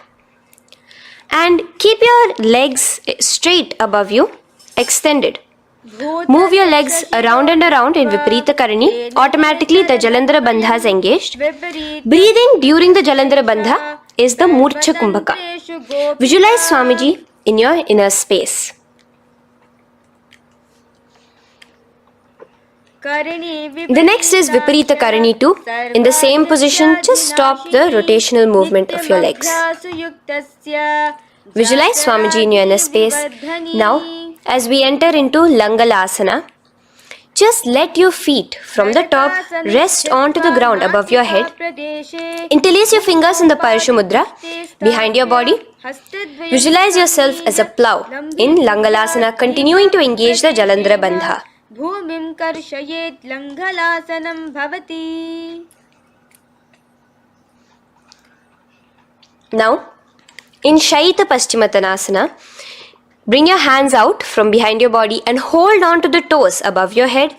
Keep your legs and hands completely straight. Visualize Paramashiva as Shaita Paschimottanasana is one of the 84 different asanas directly revealed by Paramashiva himself. Continue to do the Murcha Kumbhaka, inhaling and exhaling with the Jalandhara Bandha.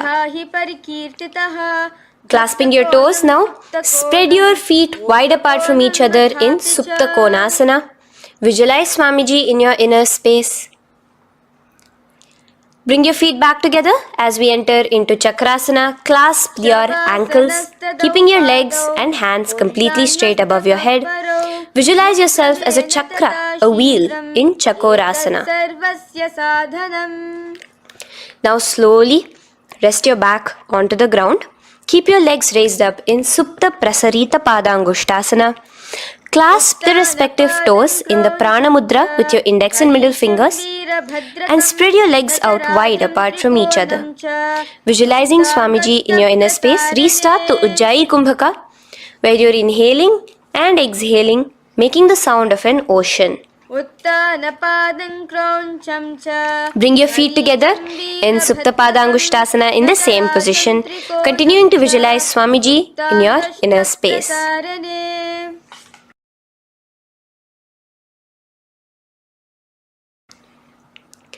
Now, release your feet and bring them into Padmasana. As you lay flat on your back in Matsyasana, hold the opposite elbows over your head, gazing at your nose. Visualize Matsyavatara, the fish form of Bhagavan Mahavishnu. Now in the same position, put one hand over the other, extended straight above your head. As you visualize Lord Rama in your inner space, continue to gaze at your nose. Now, slowly bring your hands to your hips as we enter into Sarvangasana. Lift your hips and legs up into the sky, crossing your legs in Padmasana. Let your hands support you, your elbows on the floor. Do the Jalandhara Bandha as you gaze at your nose in Sarvangasana. Now, bring your hips back onto the ground in Vrishchikasana. So, in the Padmasana, just remove one foot alone. Keep one foot on the opposite knee as you pull the knee towards your face. Let your hands stretch out above your head, hooking forward as you raise your upper back off the ground, visualizing yourself as a scorpion in Vrishchikasana, gazing at your third eye. Do the Jalandhara Bandha, tucking in your chin to the chest. Now just switch your legs around as we repeat Vrishchikasana on the other side. Continuing to visualize yourself as a scorpion, gaze at your third eye. The next asana is Vrishapada Kshepasana. So come now to a complete flat position on your mat. Come down to a complete lying down position and interlace your fingers around your neck. Now raise both your feet off the ground. Extend one leg straight and the other knee to the chest in a bicycle motion. Alternate between extending and raising the knee again and again, bringing your opposite elbows to the respective knees. Visualize Swamiji in your inner space. Breathe in and out in the Sahaja. From Vrishapadakshepasana, now lay flat onto the ground with your hands by your side as we enter into Marottanasana, where you will be lifting your legs one by one, touching the ears with your knees. Visualize Swamiji in your inner space. The next asana is Vrikasana. Now what you'll be doing is laying on your back. Bring the soles of your feet flat onto the ground. Stand up completely and lay back down. Visualize yourself as a wolf in Vrikasana.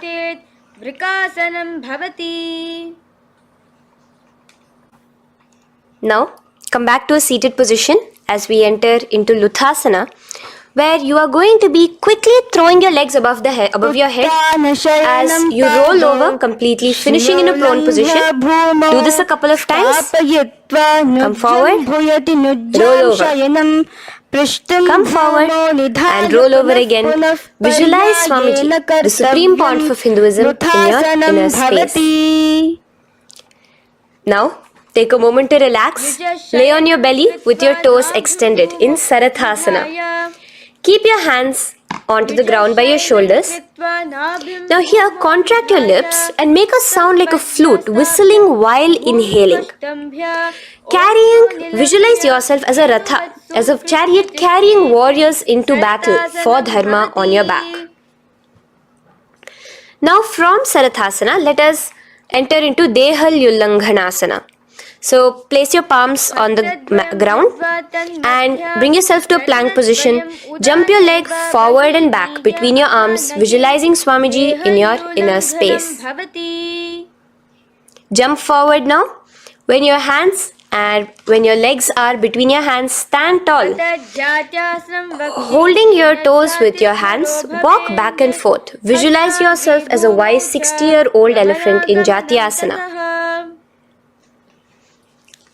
Now come to a standing position. The next is a beautiful Karana, the Lolitika Karana. So keep your knees bent, feet pointing outwards again in the Aramandi position. Bend your elbows, keeping your hands at the chest level. Now swiftly move your arms across the body, bringing it back to the center and tilt your head back. Opening your chest up towards the sky, move your head in all the directions. Now stand back straight as we enter into Sarpasana. So stand erect like a rod with your arms by your side, hands touching the thighs. Visualize Devi, Kundalini, raising up and curling upwards around your body in Sarpasana. The next asana is Ushtra Sadanasana. Lean forward and down, standing on top of your palms.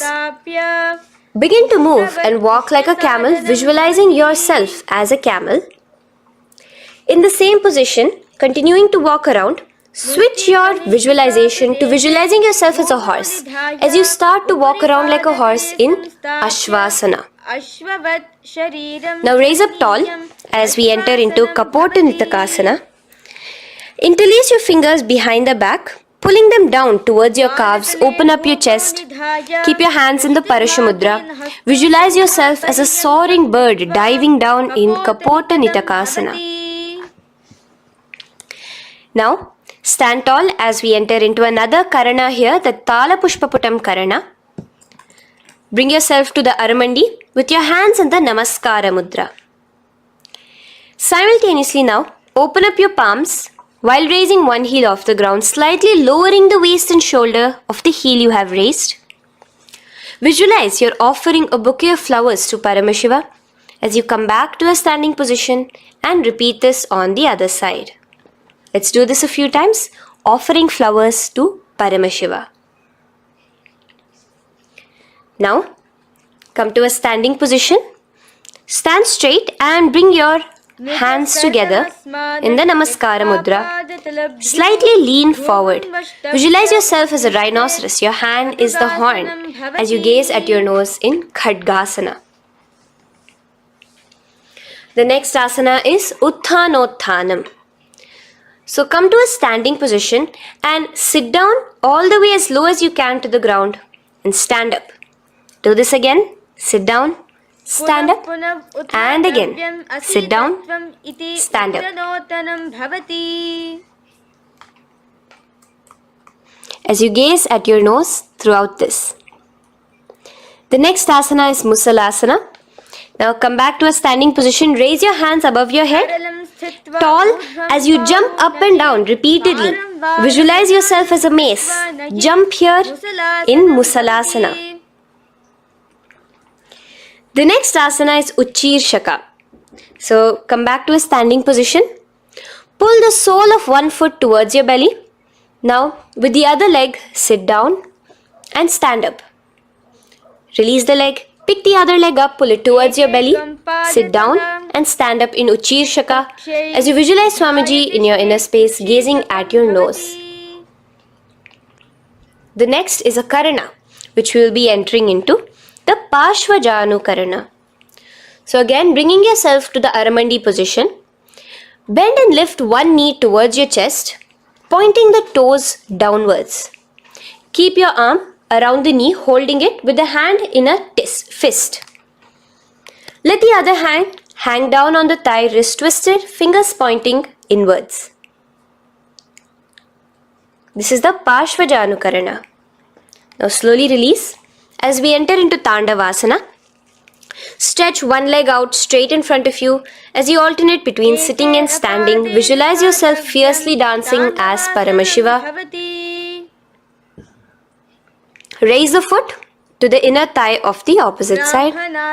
As we enter into Brahmanasana, let your hand be resting by the sides. Keep your standing leg erect like a rod. Visualize yourself being blessed by Lord Brahma. Now, you can bring the left foot around the right knee and rotate it, tucking the left toes on the other side of the right calf.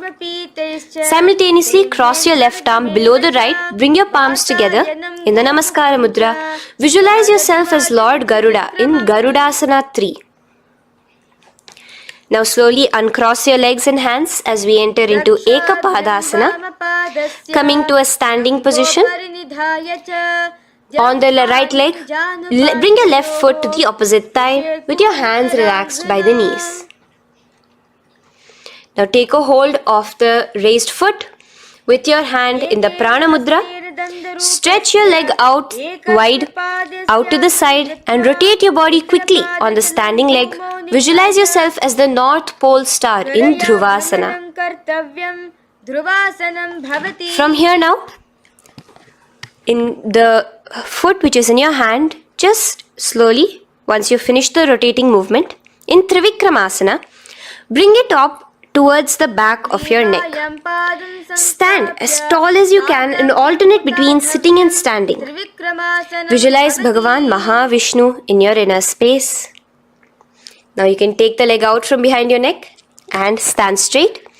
As we repeat the Parshvajanu Karana on the other side, bring your knee up to your chest, clasp your knee in a fist while the other hand comes to the opposite thigh. Hold there for a second and stretch your leg out. In Tandavasana, sit and stand. Visualize yourself fiercely dancing as Paramashiva. Bring the foot to the inner thigh, standing straight like a rod. Get your hands by your sides. Visualize yourself being blessed by Lord Brahma. In Brahmanasana on the other side. Move into Garudasana 3 on the other side as you rotate your leg over, your hand under. Visualize yourself as Lord Garuda. And uncross yourself as we move into Ekapadasana on the other side. Bring your foot to the inner thigh, to the root of the thigh and stand straight. Clasp your toes, stretch it out as we go into Dhruvasana on the other side. Visualize yourself as a pole star rotating quickly. Come back to a standing position and bring your foot behind your neck. In Trivikramasana, sit and stand. Visualize Vishnu, Bhagavan Mahavishnu in your inner space. Now, stand tall. As we do the Samanakha Karana, stand with your feet close together, toes slightly pointed outwards. Keep both the hands to the side of the body. Take a moment to breathe in and breathe out and relax. Now, slowly relax and from the standing position, slowly bend forward, bringing both your hands underneath your knees. Now, once you have squatted down fully, interlace the fingers together in the Parashamudra. Bring that interlaced fingers in front of your navel. In Ghorakanjali Asana, visualize the great sage Gorakhnatha, the founder of the Natha Yoga Hindu Sampradaya. As you do the Jiva Chala Kumbhaka, engage the Moola Bandha. The next asana is Kanchyasana. So now just slowly unwind your hands from each other, from your navel, and now bring your hands from the opposite side inwards underneath your calves and wrap your hands around your back. Hold them together in the Parashamudra. Keep your body, your upper body, upright, visualizing the Supreme Pontiff of Hinduism in your inner space. The next is Bhairu Asana. So slowly unclench your hands and bring them out from underneath your legs. Keep your feet and knees together and in a squatting position, bring your hands behind your back, clasping them together, remaining in the Parashamudra. As you gaze at your navel center, visualize Bhagavan Kala Bhairava, the Lord of Time, in your inner space. The next asana is Varahasana. Now to gain your balance, you can lightly spread your legs apart and bring your hands to the back of your behind you in the Anjali Mudra, palms together. Visualize a boar, one of the 10 incarnations, the Varaha Avatara of Mahavishnu, gazing at your nose. Now slowly relax, bring your hands out from behind you as we move into Pripithasana. With your hands in the Prana Mudra, with your index and middle fingers, clasp the respective big toes and come to a half squatting position where your hips are at your knee level. Visualize Swamiji in your inner space as you do this asana, Pripithasana. Slowly let go of your feet and place your palms flat on the ground in front of you with the fingers wide for balance. We're going to be balancing here in Bakasana. Place your knees on the back of your arms. Focus your eyes on one spot as you raise your feet off the ground, balancing here. Visualize yourself as a crow. The next asana is Shushtanga Kapali Asana. So now come to a kneeling position. So from there itself, you can directly put your head onto the ground, or else come to a kneeling position and place your head onto the ground. Palms spread for support. Raise your body onto your head, bringing your legs into the Padmasana. Gaze at your nose. Visualize Swamiji himself in your inner space. Come down now, uncrossing your legs as you come down. Sit onto your knees, keeping the toes flat. Now, let your heels come outside of the hips. Keep your hands on your knees. In Guptasana, sit straight. Keep your gaze on your nose. Visualize you're sitting in the sacred secret seat with Paramashiva and your Guru, Swamiji himself. Now we are going to be kicking up into a handstand. So get ready. Place your palms on the ground, fingers wide for support. Do take support of a wall if you need it. And lift your body up straight above your hands. Visualize you are a tree in Vrikshasana 2 with deep roots into the ground. Breathe in and breathe out slowly. In the same position as we move into Shibhu Asana, switch your gaze to the third eye.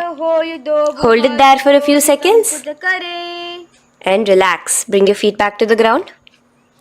Now lay flat onto the ground in a plank position And slowly lower your body towards the ground and push yourself up again.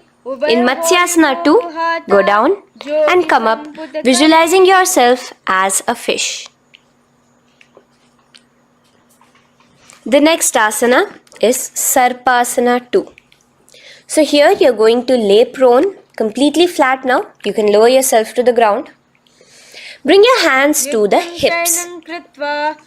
Extend your legs together and point your toes backwards.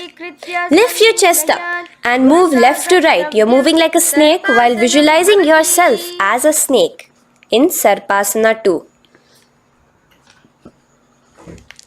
Relax slowly, bringing your chest back to the ground.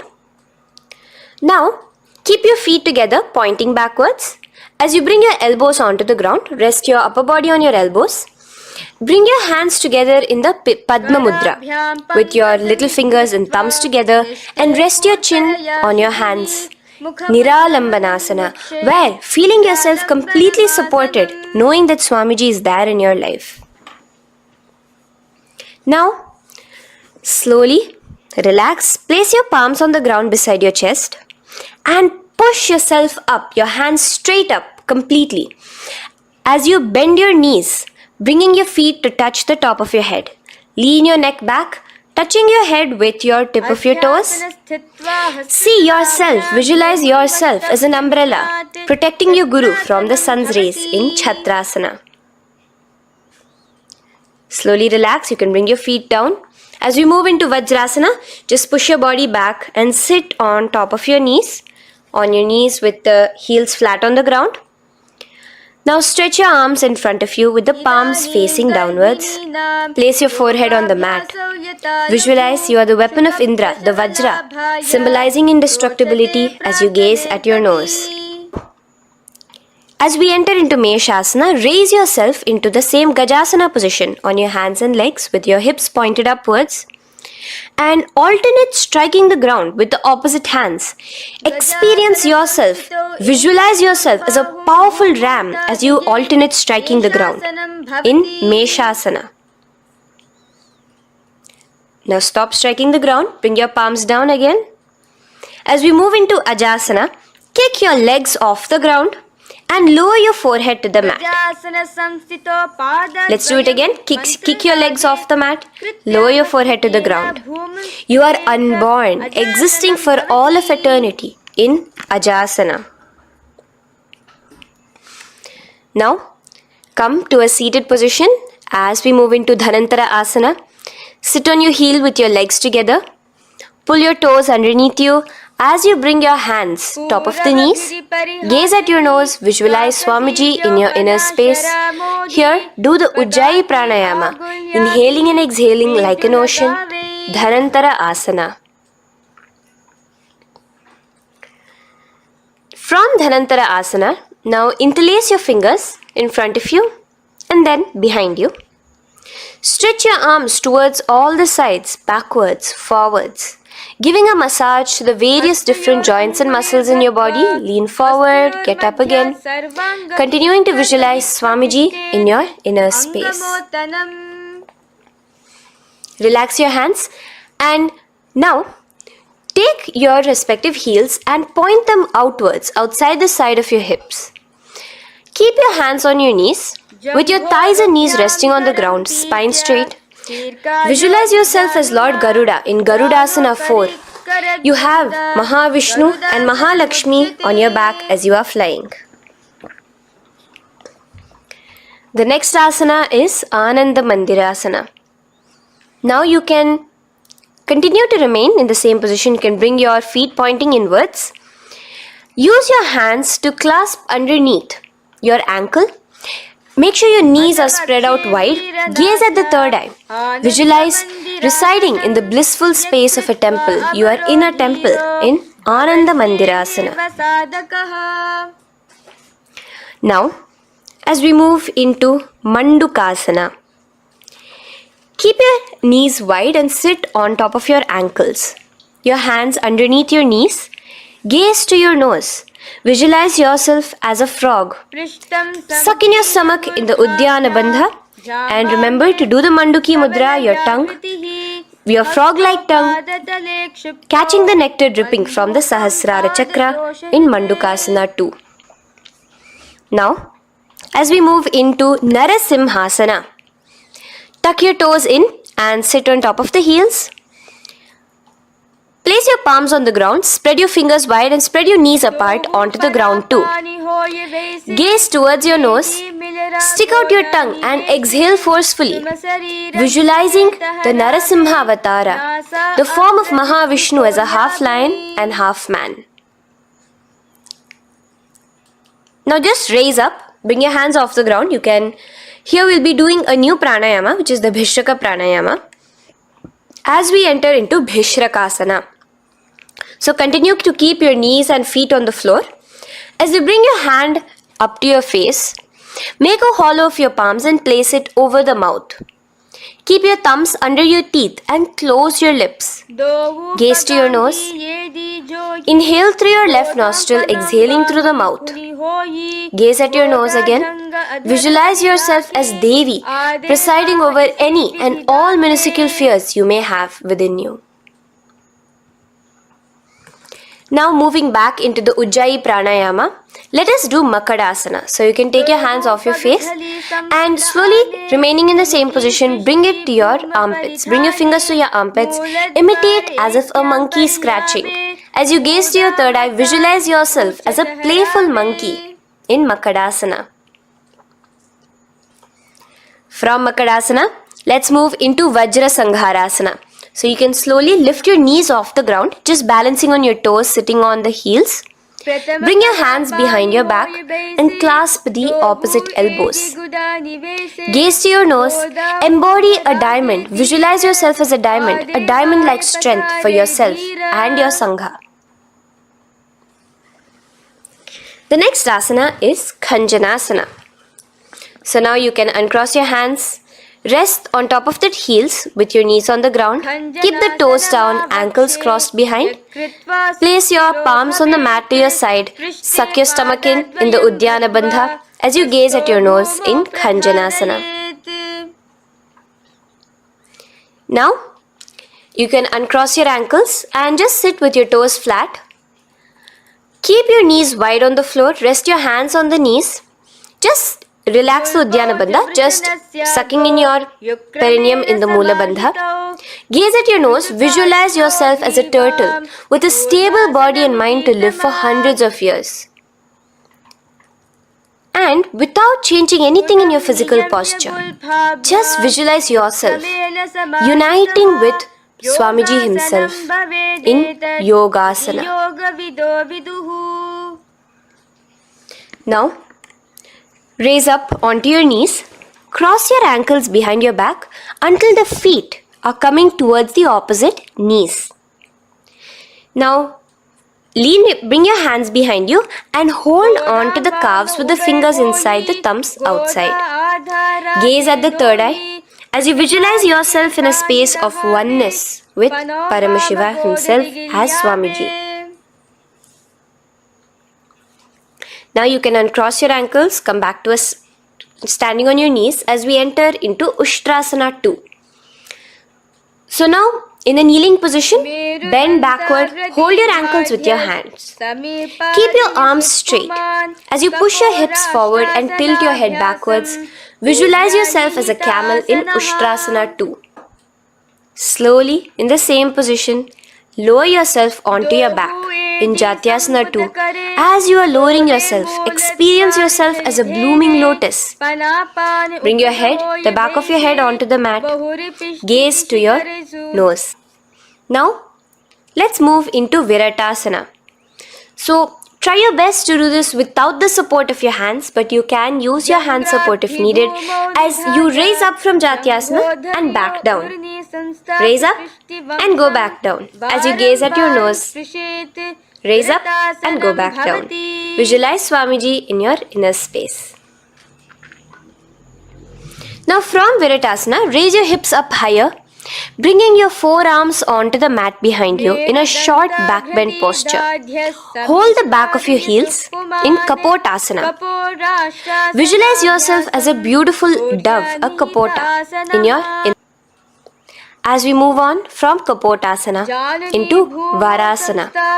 So stand upright on your knees with the toes tucked. Hold your arms with the opposite hands. Gaze at your nose. This is the boon fulfilling posture. Visualize your boon becoming a reality directly from Paramashiva himself in Varasana. Now, keeping your knees together, toes tucked, just lean forward, bringing your head onto the mat, holding your head with your hands. Visualize yourself as a boar, as the Varaha avatar of Bhagavan Mahavishnu in Varaha Asana 2. Now, just kick your legs off the ground as we enter into Mundasana. Raise yourself up into a headstand posture, visualizing yourself as a lopped tree. Gaze at your nose. Breathe in and out in the Sahaja Kumbhaka. Slowly come down now. Relax. Come to a kneeling posture. Sit on your heels. Bring your head down beside your knees, your elbows adjacent to the knees, your hands holding your head. Exhale through your mouth as you gaze at your nose, visualizing Swamiji in your inner space in Andhasana. Now from here, push yourself off the mat as you come lying prone on your belly. Let your arms be extended straight out and together lift your thighs, arms and chest off the ground, stretching your body, balancing there. Visualize yourself as a locust in Viparita Shalabhasana. The next asana is Kapalasana. So slowly lower yourself back to the ground. Now laying on your belly, bring your arms to your side, palms downwards. Keep your forehead on the ground and your chest on the mat. Only lift your legs up into the air. Only your legs are lifting up. Visualize yourself as a skull. You are a mind with purified thoughts, a strong will to attain enlightenment in Kapalasana. The next asana is Akasha Kapotasana. So now, in the same position as you are, let your arms be straight out behind you. As you kick your legs up and over your head, bring your feet slowly to the mat in front of you. Push yourself, balance there. Visualize yourself as a free and open flying dove in Akasha Kapotasana. Bring your legs back out as you lay flat on the mat. Now push yourself onto your knees. Place your forearms on the ground and your chest down such that your navel is touching your knees. Be sturdy, visualizing yourself as a sparrow in Chatakasana. The next asana is Vrishchikasana 2. So your forearms are on the ground. Now slowly raise to your toes and kick your legs off the mat. Slowly lowering your legs to your head.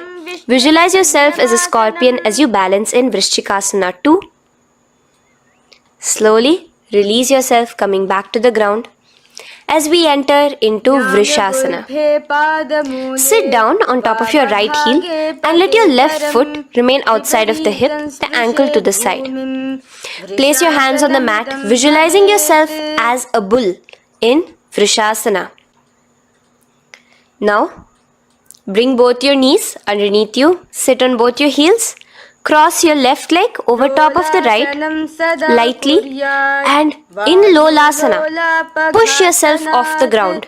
Your knees are off the ground, you're just balancing on your hand above the mat. Visualize Swamiji in your inner space. Lower down now. Bring the left foot now outside. Bring the right foot out and sit on your left heel now as we do Vrishasana on the other side. Visualize yourself as a bull. From here, let us get into a very powerful asana, Balagunasana. So place your left toes on the ground, sit on the heel of your left foot. Place the right foot flat with the knees raised towards your chest. Maintain your palms on the respective knees. Be upright. Visualize Balagunahai, one of the 84 siddhas in your inner space in Balagunasana. Now come to a squatting position. Let your feet be flat as you bring your elbows under your thighs and calves, wrapping it around your shins. Hold on to your ankles from the outside in Grahasana, visualizing yourself as an entire planet. Now, you can unwrap yourself as you sit on top of the opposite heel in Balagunasana on the other side. Maintain your palms on the respective knees. Visualize Balaguna hai, one of the 84 siddhas in your inner space. Now, sit upon both the toes with the heels up and knees off the mat, knees pointing forward. Now, keep your hands downwards on the respective knees. Keep your spine upright as you visualize Swamiji in your inner space in Utkatasana. The next asana is Vajra Sangharasana. Just spread your knees out wide in Utkatasana. Spread your knees out wide. Clasp the elbows behind your back. Visualize Swamiji in your inner space in Vajra Sangharasana 2. The next asana is Anilasana. Now, sit with your feet hip width apart. Bring your hands under the soles of your feet from inside. Your palms facing downwards. Step onto your hands. Keep your arms straight, elbows together at the navel. Gaze to your nose. Visualize yourself able to consume and live off of air alone in Anilasana. The next is Padukasana. So from Anilasana, you can release your hands. Place the back of your hands on the mat with your fingers facing upwards.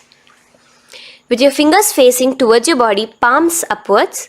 Step your feet on top of your hands and wrap your hands around your feet like a shoe. Walk around. Visualize you're wearing padukas, walking across the length and breadth of the world in Padukasana. Now bring your palms onto the ground. Stop moving around as we move into Kukutodana. Kick your feet up into the air and let them fall back down. Let's go up again and come down. Kick up and go down. Visualize yourself as a rooster in Kukutodana. The next is Viparita Nrityasana. So as you're kicking yourself up, you can go up into a complete handstand posture, which is Viparita Nrityasana. Do take support if needed.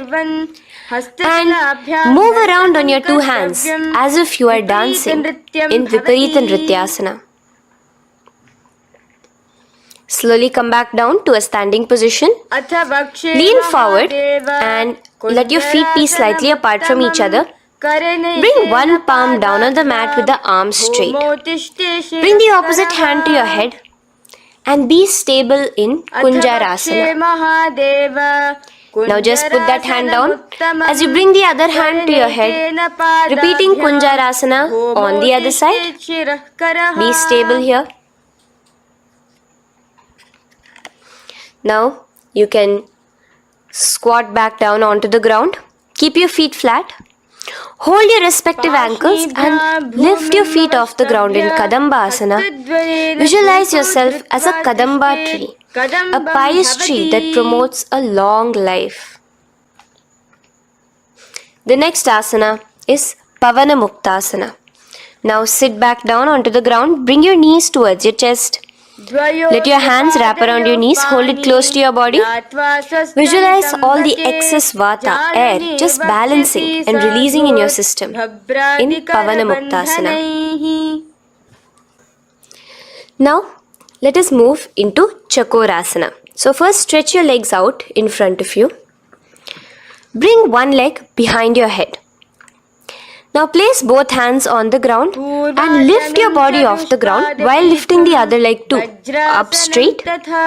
Visualize yourself as a powerful source of energy. Gaze at your third eye in Chakorasana. Slowly relax back down. Now hold your left toes with the left hand, index and middle fingers. Pull the foot to the left ear. We are entering into Dhanurasana 2. Extend your right leg out, keeping straight. Hold the big toe with your right hand. Visualize yourself as a bow in Dhanurasana 2.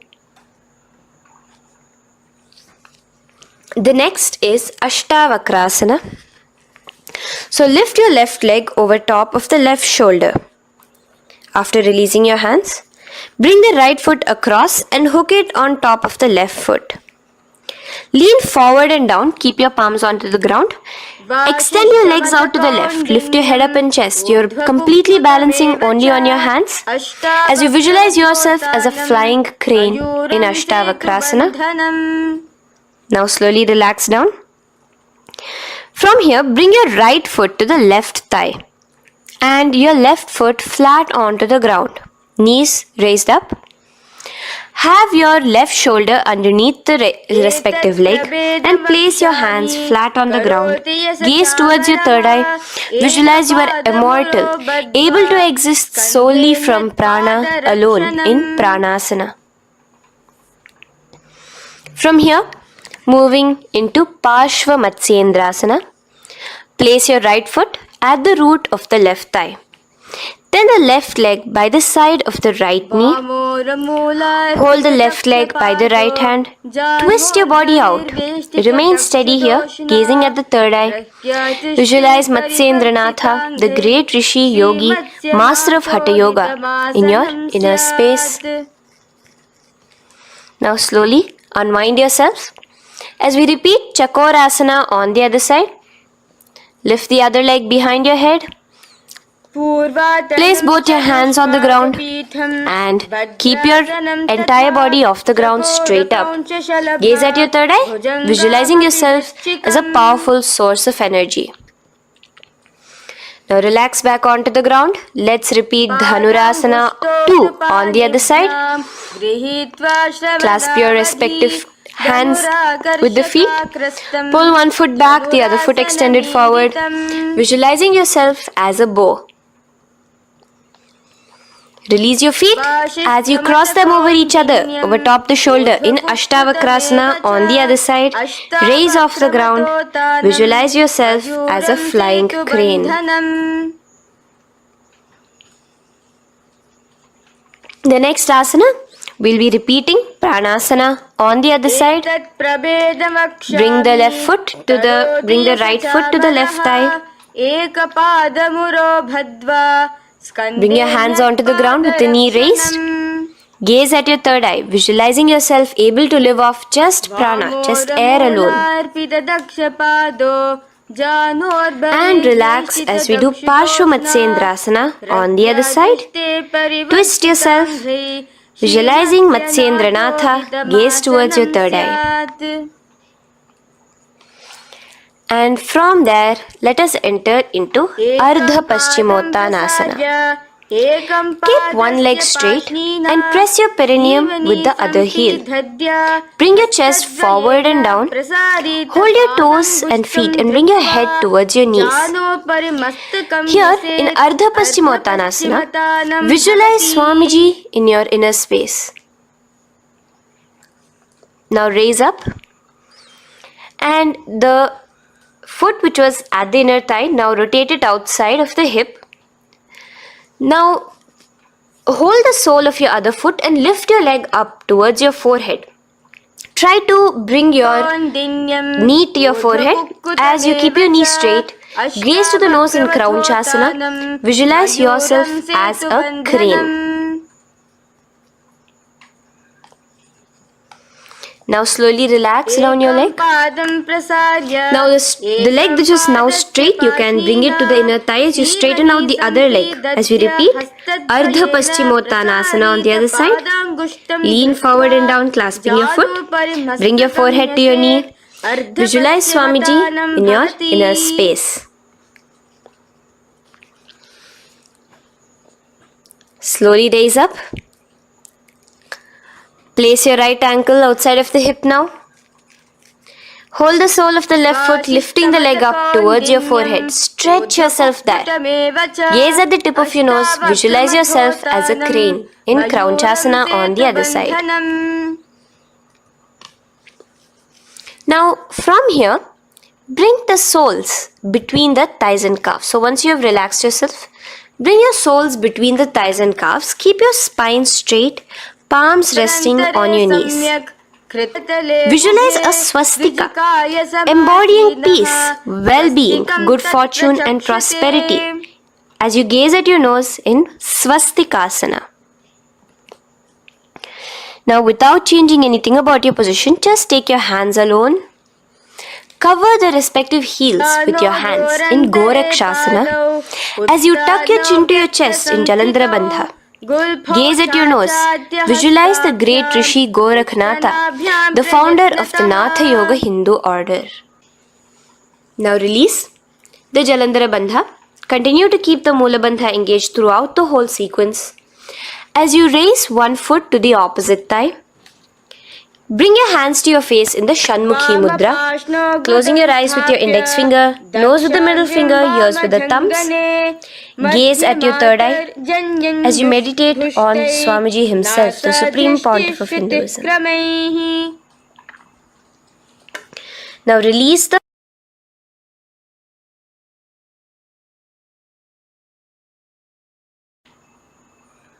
Shanmukhi Mudra. And in Yogasana 2, bring your legs into the Padmasana position over the opposite thighs. Keep your hands flat onto the ground beside your knees with the palms facing upwards. Sit straight, gaze at your nose. Here we'll be starting the Kaka Chanchu Kumbhaka, where your inhalation will be through your tongue wrapped like a pipe, and your exhalation will be through your nose. From Yogasana 2, now keeping your palms beside your body, just switch them around to be flat on the ground and push your entire body off the ground, balancing. Visualize yourself as a rooster in Urdhva Kukkutasana. Now relax down, come back to a seated position on the floor, keeping your legs in Padmasana. Insert your hands through your knees and place them on the mat. Remember, do not lift your body up, just stay seated down there. In Siddha Harituliyasana, gaze to your nose, visualize Swamiji himself in your inner space. From there, let's enter into Hamsasana, where you will actually be pushing yourself off the ground. Lift your thighs up high above your shoulder, above your elbows as much as possible. Gaze to your nose, visualizing yourself as an elegant swan in Hamsasana. Now release yourself. Now, do not take your hands out from between your thighs and calves. Just go onto your knees and reach your hands behind your body with your fingers interlaced in the Parashu Mudra. Bring your forehead to the floor as you gaze at your nose. Visualize yourself as Lord Paramashiva's bow in Karmukasana.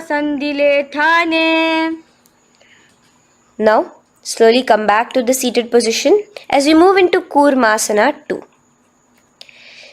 Keeping your hands in between your thighs and calves, bend your elbows and hold your respective shoulders with your hands. Visualize yourself as a turtle, a stable body and mind to live for hundreds of years. Now in the same position, just engage the Jalandhara Bandha, tucking your chin to your chest as we move into Granthi Bhedasana, gazing at your nose. Rejoice, knowing you are in Paramashiva's secret knot posture. And from there, release the Jalandhara Bandha as you roll onto your back. Keep your hands on the shoulders, laying flat on your back. As you visualize yourself as a turtle on its back, playful, gaze at your nose in Uttana Kurmasana. Now rock yourself back to a seated position as we do Pangu Kukkutasana. Now it's the same as your hands between your thighs and the calves, except you will be placing one hand flat on the mat. Hold the wrist with the other hand. Lift your body up and holding only on one hand. Visualize yourself as a rooster in Pangu Kukkutasana. Now release back to the ground. Hold. Let's do Pangu Kukkutasana on the other side. Place the other palm flat and bring the other hand holding the wrist. Push yourself off the ground. Visualize yourself as a rooster. Continue the Kakachancha Kumbhaka, sucking in your breath through your curled tongue and exhaling through your nose. As you slowly extricate your hands from between your thighs and calves, let's do Girdharasana here. So now, interlace your fingers in the Parashamudra as you place your elbows on the feet, remaining your legs in Padmasana. Lean forward and down, resting your chin on your knuckles. Place your thumbs to your throat in Girdharasana. Visualize Swamiji in your inner space. From there now, sit straight into Padmasana 3.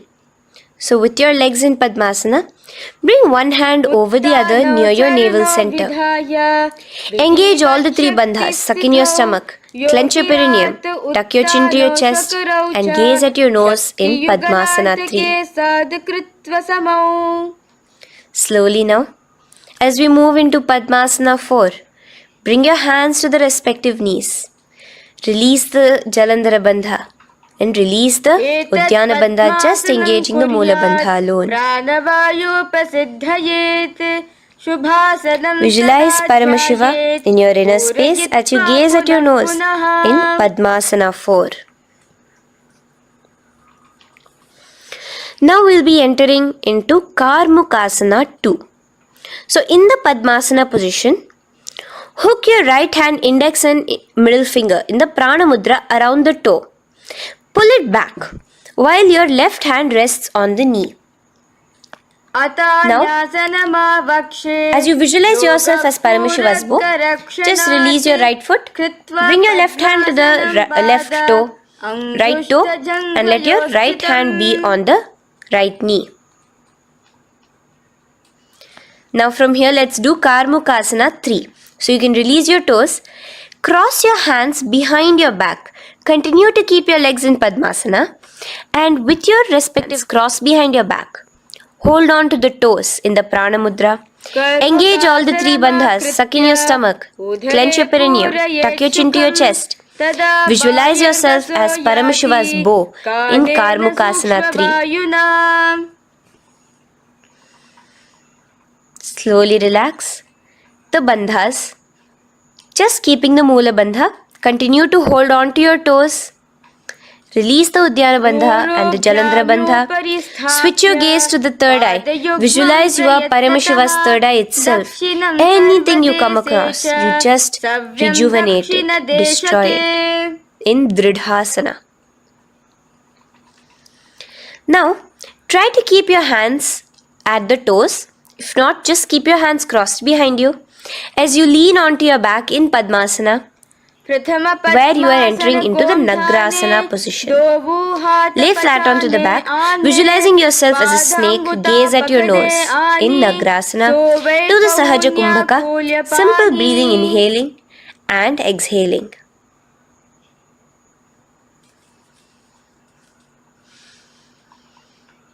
Now bring your knees to your chest. Let your hands wrap around your knees. Slowly uncross your Padmasana and bring your knees to your chest. Bring your hands to the Parashamudra, the fingers interlocked on top of your knees. As you pull your chin up to your knees, visualize yourself as a ball in Kandukasana. Now relax.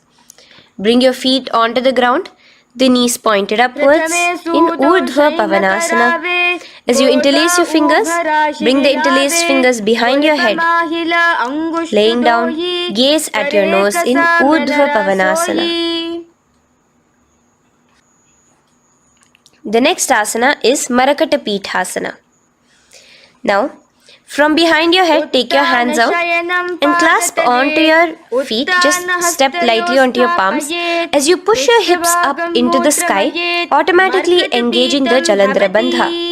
Visualize yourself as a powerful alpha ape in Marakata Pithasana. In the same position now, bring your hands to your hips as we enter into Uttanashiki Pitakasana. Let your weight rest on your elbows as you stretch your legs out straight. Gaze at the nose. Visualize Swamiji in your inner space. From there, continuing to rest on your elbows, kick your feet up high into the sky in Narakasana. Stretch your palms out behind you, flat on the ground. Balance there. Visualize yourself blissfully traveling through hell unscathed in Narakasana. Bring your hands to your hips now as we move into Tiryanukasana. Angling your legs down at an angle, visualize yourself as a boat crossing the ocean of samsara in Tiryanukasana. Now from there, come back straight as we enter into Dhwajasana. Keep your legs up high above your body, your hands stretched out down behind you. As you push yourself up, visualize where Kailasa's flag respected across all nations in Dhwajasana. Hold there for a few seconds and relax now. Flat onto the ground, palms slightly away from your body. Do not move at all in Mritasana. Your body is dead. Visualize that. Visualize the Supreme Pontiff of Hinduism liberating you. Let your awareness travel to all the parts of your body in the Shakti Chalan Mudra as we do Mritasana.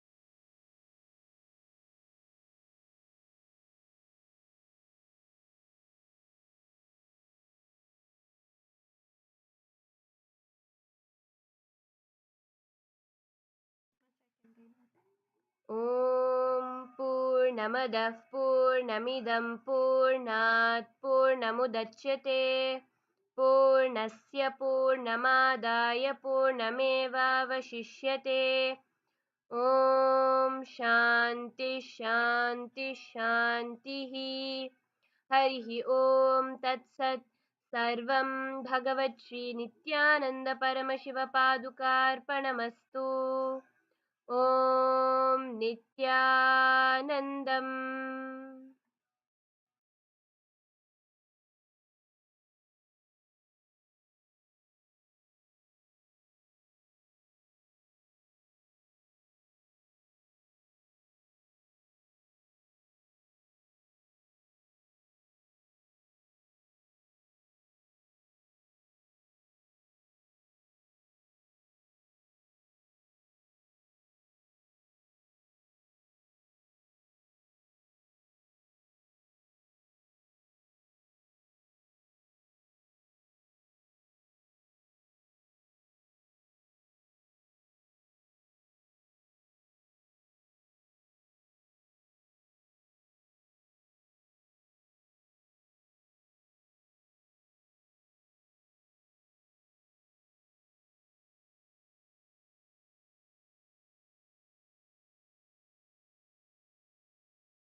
आनन्दं परमसुखदं केवलं ज्ञानमूर्तिं द्वन्द्वातीतं गगनसदृशं तत्त्वमस्यादिलक्ष्यम् एकं नित्यमलमचलं सर्वदी साक्षिभूतं भावातीतं त्रिगुणरहितं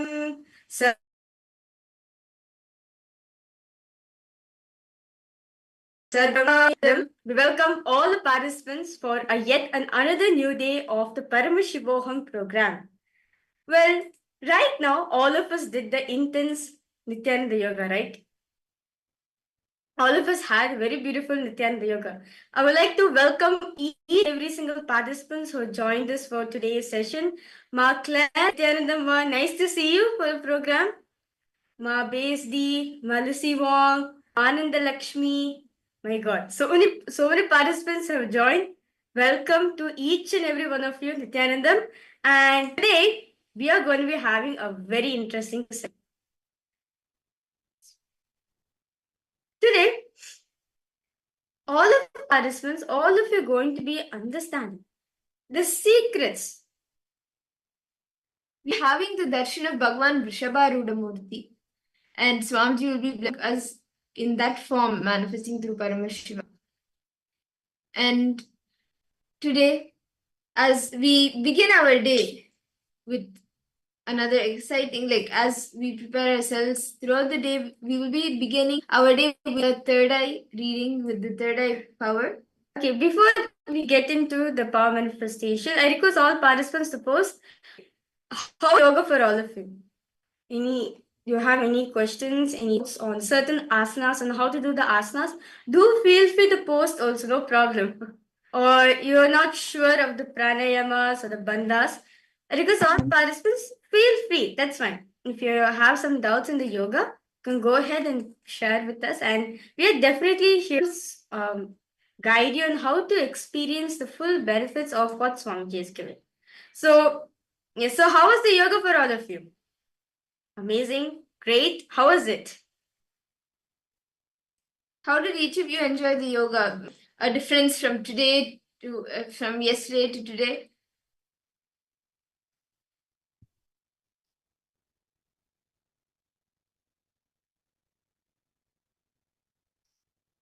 You can post in the chat.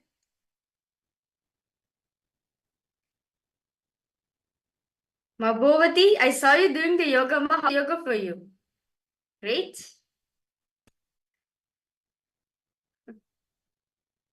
Yes, Nithyanandam, Mabhovati. Yes, Nithyanandam. How was it? You can post it in the chat, Ma, no problem.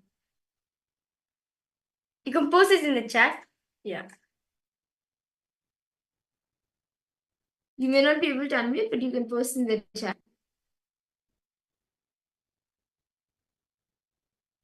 My listing posted. Looking forward to looking towards the future. Wow. How do we know some thought is not will arrogant and worth will persistence on? Okay. Ma listing one, I'll clarify that doubt for you. Actually, yes, yesterday we had about will persistence and will arrogance. Okay, so you're asking how to differentiate whether certain thought current needs certain thought currents are will persistence and certain thought currents are whether it's will arrogance. So, Ma Lissy Wong, when we want to differentiate, right? Try seeing what exactly is the purpose. What is the purpose of your action? What action you're doing, like when you make a decision, right? When you want to achieve something for desire, all your actions, is it aligned to that? And when you restrict yourself, like, okay, maybe it could be due to some ego or any other thing, but because you take a decision against desire, which is going against that desire, that is will arrogance. When you decide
Nithyananda. We apologize for the technical glitch. We sincerely apologize to all the participants. Yes, if you're able to hear us and see us clearly, request all participants post a yes in the chat. Are we audible for all of you? Nithyanandam, Ma Kareem, Ma Claire Lang, Ma Basti, Ma Bhuvati, Ma Ananda Lakshmi, Ma Lissy Wong, Okay, yes, thank you so much, Claire.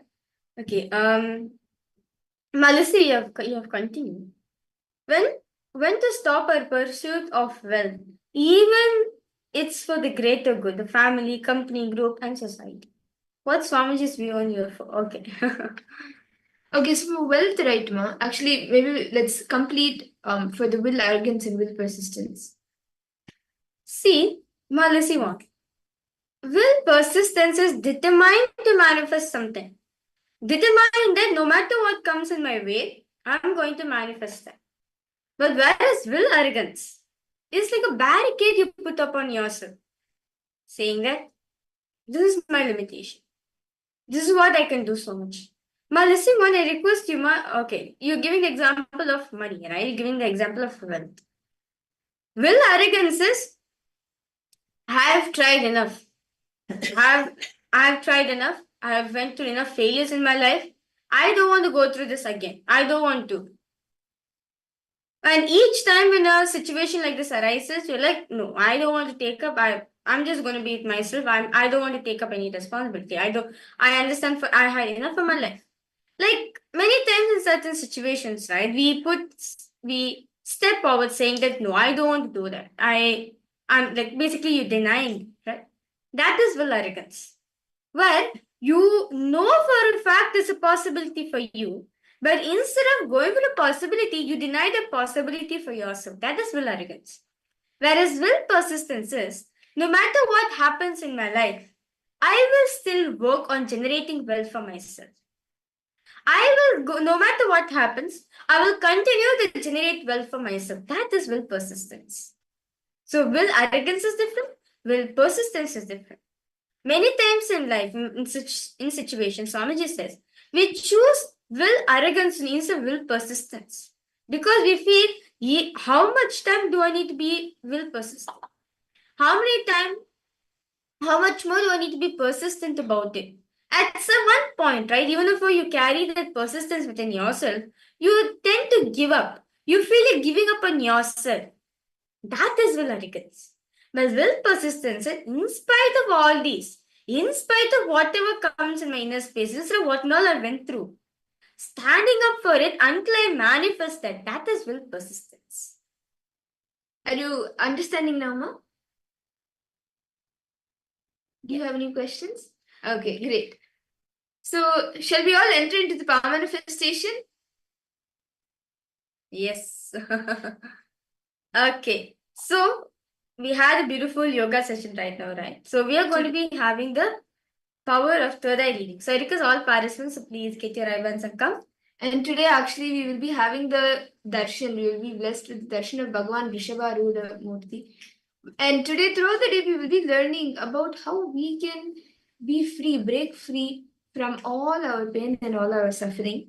And we will be beginning that process with the third eye reading. So please take a moment. I request each of you to please bring your eye bands if you don't have it yet. And if you have it, please tie your eyes.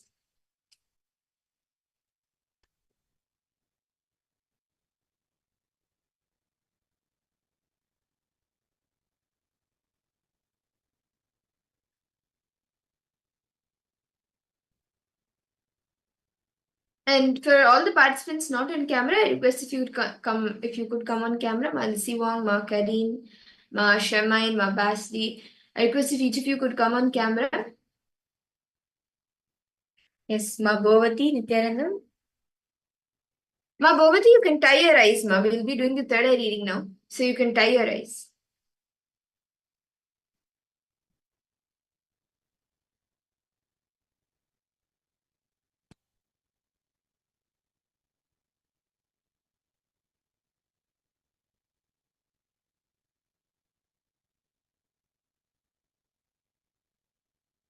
Okay, so shall we enter into the power manifestation? Today, we will be doing gestures. Okay, Malisi, I see you've tied your eyes. Okay, great. So we will be showing gestures for all of you in the camera. And you will be describing, like you will be seeing what gesture we are holding, either myself or Mahaviraja. We will be holding a gesture in front of the camera and you will be doing that, replicating that same gesture, and after the round, you can even describe it in the chat. So shall we get started? Please sit straight, chant the Mahavakya. Connect intensely with Swamiji.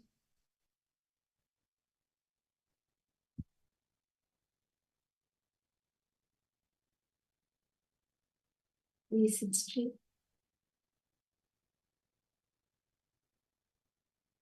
Bring your awareness to the third eye.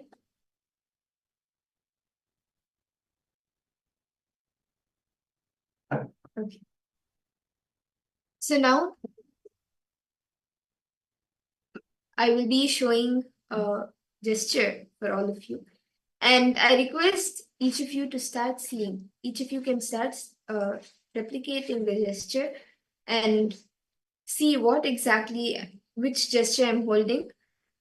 And whatever Swamiji reveals to you, you can actually start replicating it with your hands. So now I am showing a gesture in the camera for all of you. Please start seeing through your third eye. Whatever Swamiji reveals to you, you can reveal that. Intensely start chanting the Mahavakya.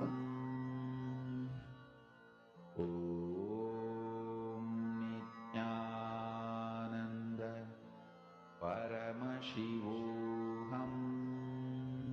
What is the gesture that I'm holding?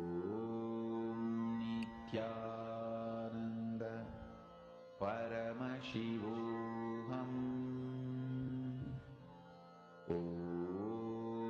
Nithyananda Paramashivoham.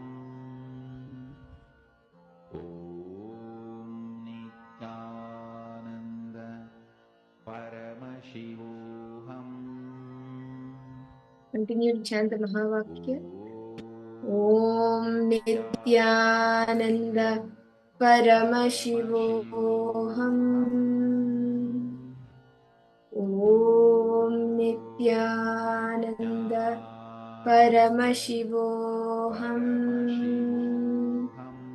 Om Nithyananda Paramashivoham. Paramashivoham.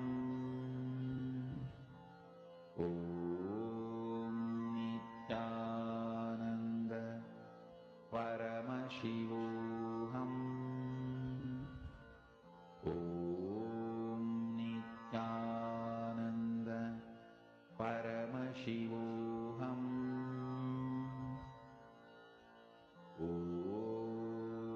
Please relax. I request each of you to please open your eyes. And all of you can detail out in the chat what was the exact gesture that I was showing in the camera, which I was showing for all of you.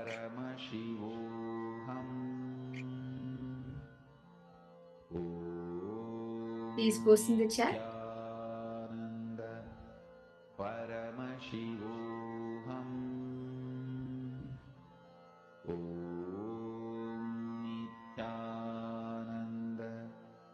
Okay, Ma Kerin, Ma Shamay, Ma Claire Lang, Ma Lissy Wong, each of you can post what was the... Okay, Ma Claire Lang has put, I only saw Namaskar, okay. What everyone else? Ma Lissy Wong, what did you see? Ma Bhovati, Ma Kerin.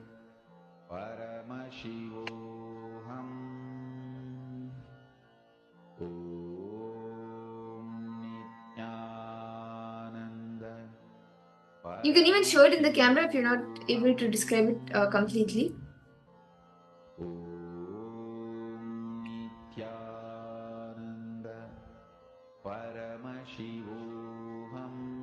Ma Sharma News, what did you see? Ma Bhovati, Ma Karin, Ma Saralananda, Nithyanandam,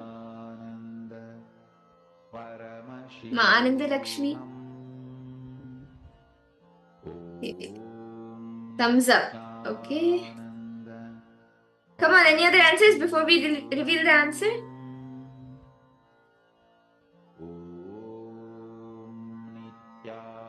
Okay, so now...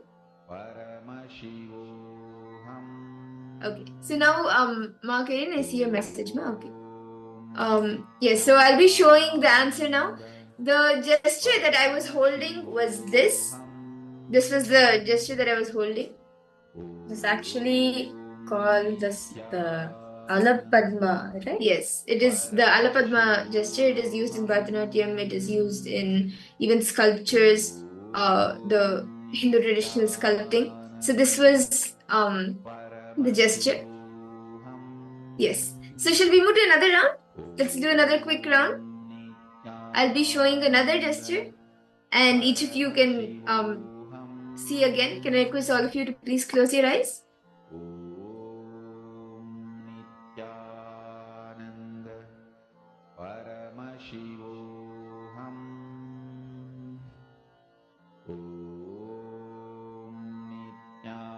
Intensely. Connect the Swamiji, this chant Mahavakya.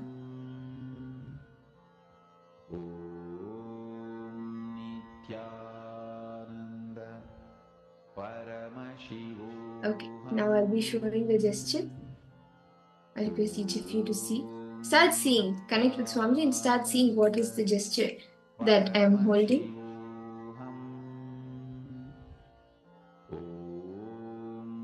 You can detail it out even if you don't know any name, or if you don't know any like how to describe it. It's okay. You can, as much as possible, like how the fingers are folded, you can even describe that. Paramashivoham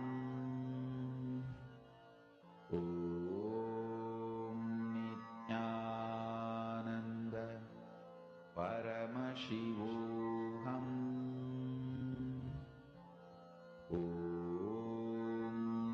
Nithyananda Paramashivoham Nithyananda Paramashivoham Nithyananda Paramashivoham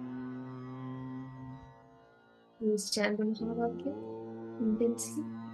Nithyananda Om Nithyananda Paramashivoham. Om Nithyananda Paramashivoham. Om Nithyananda Paramashivoham.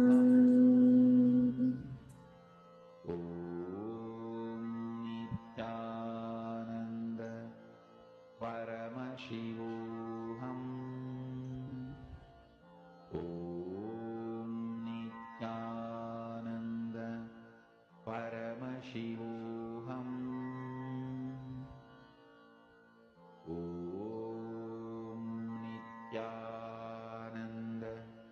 Paramashivoham. Now, I request all of you, please relax. You can open your eyes.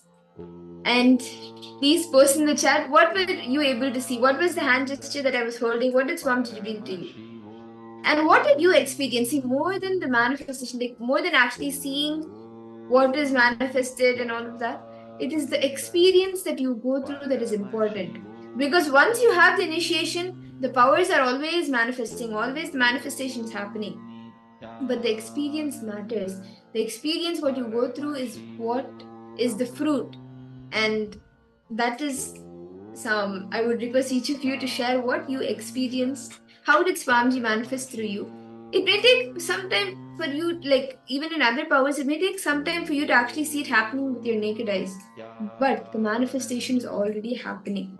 So can I request each of you to post what exactly you were able to see? What exactly did Swamiji show you? Don't think, okay, no, maybe in the last round it was this, so it'll be something like this, or she may show something which we may have put in the answers. Don't guess. Whatever Swamiji showed you, please reveal that. Paramashivoham Malsiwang, Maclair Lang.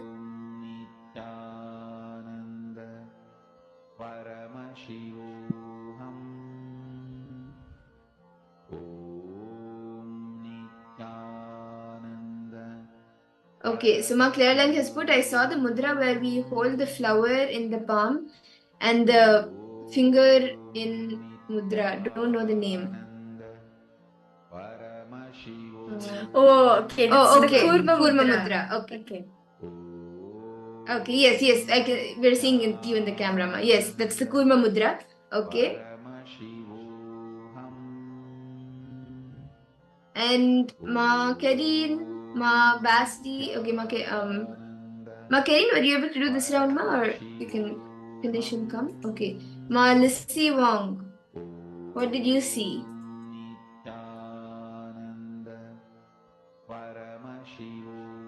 Ma Lissy Wong, what did you see in this round, Ma? Ma Saralananda, Ma Basti, Ma Bhovati, Ma Ananda Lakshmi. Each of you can post what you were able to see. I saw it done like two hands together. I felt gratitudes. Okay. Okay. So shall I reveal the answer now? The hand gesture that I was showing. Okay. So the hand gesture that I was showing was this.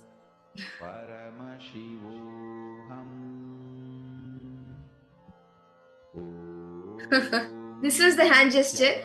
It is a Bharatanatyam hand gesture. And Ma Claire, and actually what you saw was interesting because when I was thinking, okay, what should I show? That time I was thinking maybe I should show some of the mudras that we do in puja.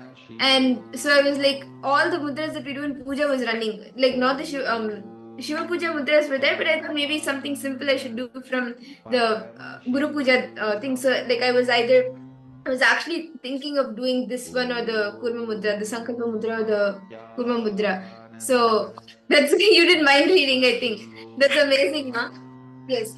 Ma Claire, even you too, you did the mind reading too, I would say, because you're able to see the Kurma Mudra, right? So, like, Ma Mudra was thinking about that. So, that's nice. So, you guys, both of you read her mind, what she was thinking in her inner space. So, it's a third power too. Yes. Okay. So now with that, we all manifested the power of third eye. Let us all enter into the first session of the day. Yes. So today, all the participants, it's one of the important days for all of us to attend. As many times we ask, right, why pain? Why do we carry so much pain in our life? Why do we experience pain? Today, throughout the whole day, you will be understand deeper secrets revealed by Swamiji on how to overcome pain, be it physical, psychological, or emotional pain. In any types of life, right, in any walks of life you come from. This one thing, pain, is always there in all of us. But what is it that can we do to we can come out from it? So, the first session, all the participants, we are going to be listening from Swamiji on what is the pain and what are the different types of pain we experience.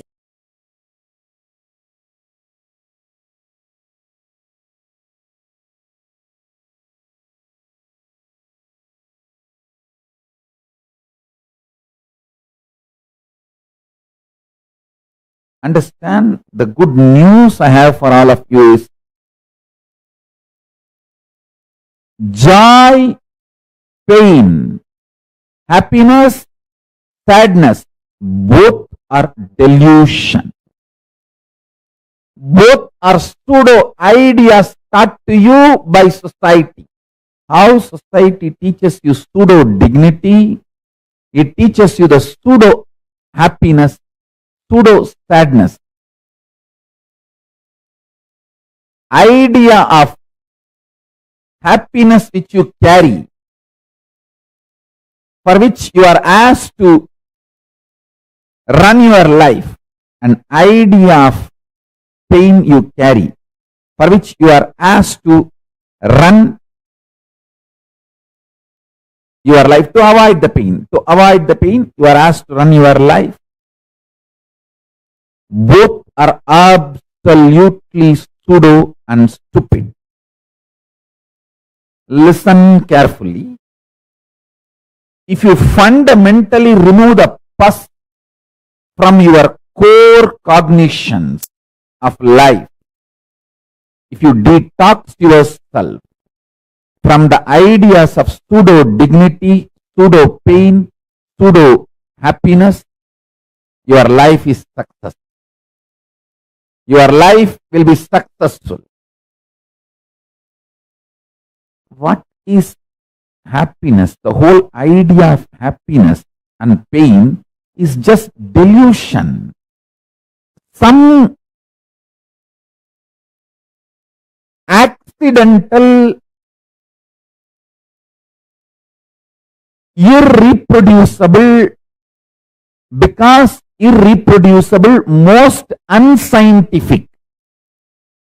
Anything which can be definite and reproducible only is science. If something should be called as science, it should be very definitive and reproducible. But all your happiness and your pain, both are not reproducible. They are not definite. It is just some chemistry happening in your biology, like accident, some coincidence. Sometimes it happens and sometimes it doesn't happen. And you struggle with the idea what all you did earlier to get the happiness. You try to do the same thing and wait, even beg for happiness to come, and it doesn't come.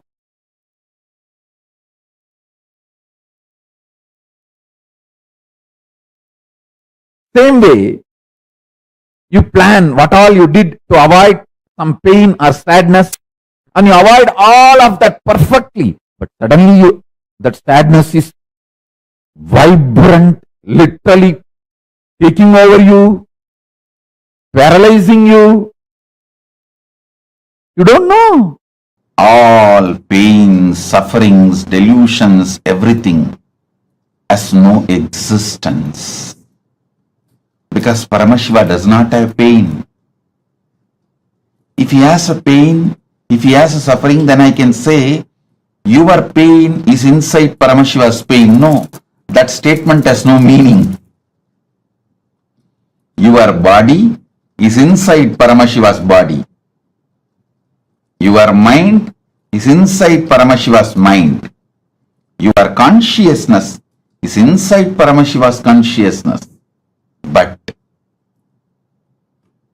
because Paramashiva does not have suffering, I cannot say your suffering is inside Paramashiva's suffering. The truth is you don't have suffering. All suffering, pain, delusion, everything has no existence. No existence. It is non-existent. It has no existence. So understand. Sit now. Your body is inside Paramashiva's body. Your mind is inside Paramashiva's mind. Your breathing is inside Paramashiva's breathing. Your consciousness is inside Paramashiva's consciousness. The Agni inside your body is inside Paramashiva's Agni. The water inside your body is inside Paramashiva's water. Every element in your body is inside Paramashiva's elements. Sit with this truth. The fundamentally human being learns the basis of their identity. What is right, what is wrong, what is good, what is bad, what is pleasure, what is pain. From your past generations, from your parents, family, people around you who taught you. I still remember very clearly one incident. Let me tell you. It really happened. I was helping the Shivacharyas in the temple, in Arunachaleshwara temple, to light the lamp for the arti. So once the Shivacharyas, they do two puja. Means the puja is done inside Garbha Mandir and then in Ardha Mandapa. Till the level of Ardha Mandapa, anybody can go and help them and light diyas and give them during the puja, arati. In those days, temple did not have so many staff. And even the staff were there, not only understaffed, they will have to run around to all the different sannidhis, shrines. So we are small kids who volunteer. We also go and help here and there, and it's a big blessing and it's such a joy to volunteer and do puja to Arunachaleshwara. After the puja, they will give the vibhuti first to us, so that's a big pride. Of course, never to forget a very good share of Naivedyam, Prasadam, food, graced by Paramashiva himself. So, we always run and do volunteering. And once when I was volunteering, the camphor fell on my finger mixed with oil, burning, fell on my finger and got burnt. And anyhow, immediately the other people who were there, they helped me and they put my hand in the water and the burning sensation started settling.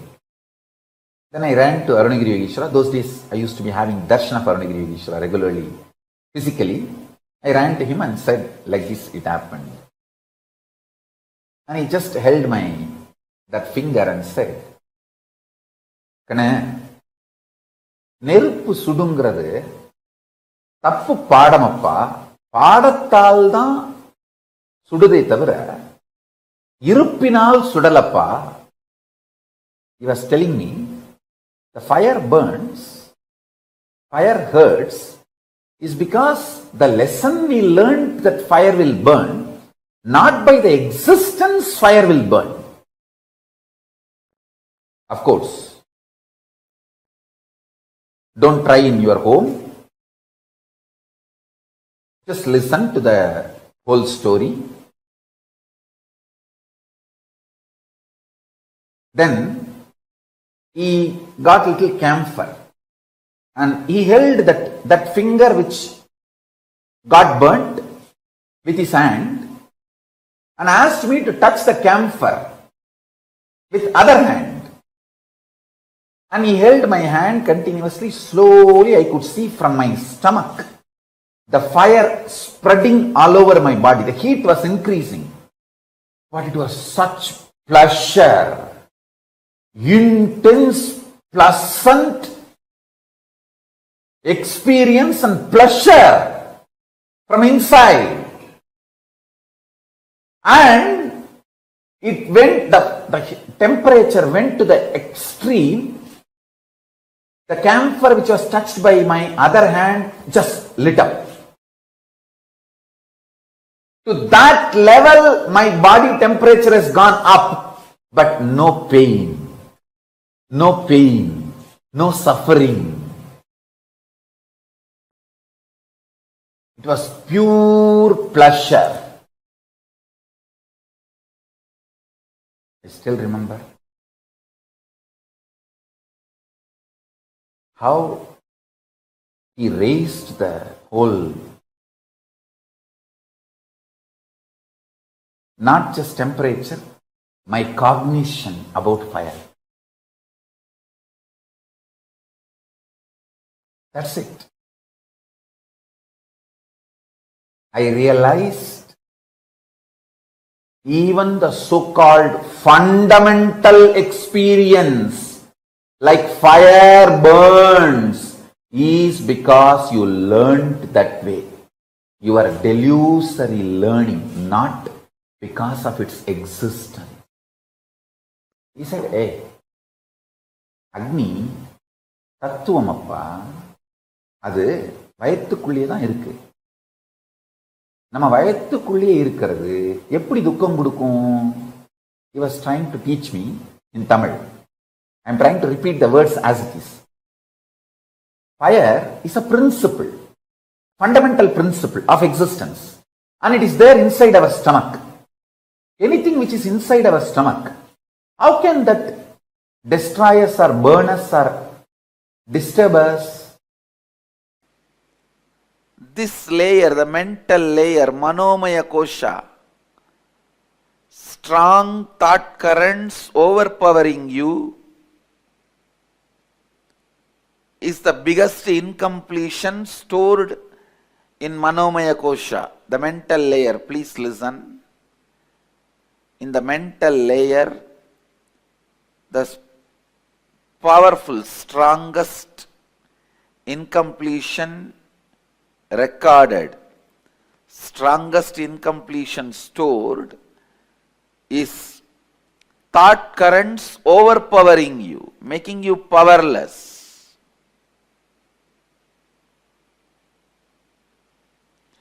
In this layer, we store all the pain patterns. We store all the pain patterns. Physical pain, mental pain, emotional pain, spiritual pain. All the pains are reduced to mental pain and recorded in your being. Please understand, physical pain also, when it is recorded in your mind, it becomes only mental pain. It is the mental pain about physical pain, that's all.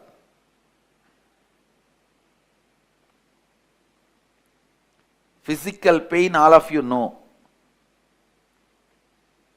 If somebody hits you, what happens? It's the physical pain. Mental pain is, if you are not respected somewhere the way you expect to be respected.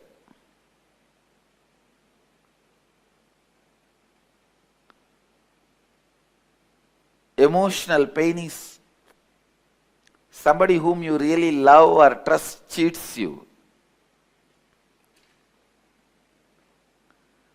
And spiritual pain, conscious pain is pain of not achieving what you want to achieve in your life.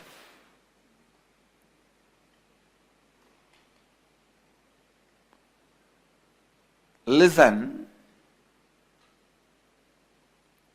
these four major pains get stored in your pain body, in your mental layer. Mental layer is pain body. That is where all the pains are stored.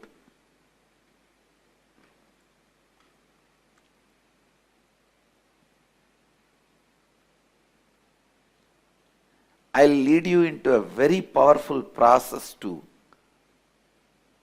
get you out of this mess you created for yourself. Each thought current overpowering you and torturing you, even though you don't want them. Now I tell you, sit, recall each and every incident, relive them in your inner space. Write them down. I commit with you, today with this Samskara Dahana Kriya, I'll complete all your pain patterns because they are not worthy of carrying. You have a stupid U-Haul service. Constantly your pain being transferred wherever you go. This U-Haul service does its job even if you don't call them. That's the problem.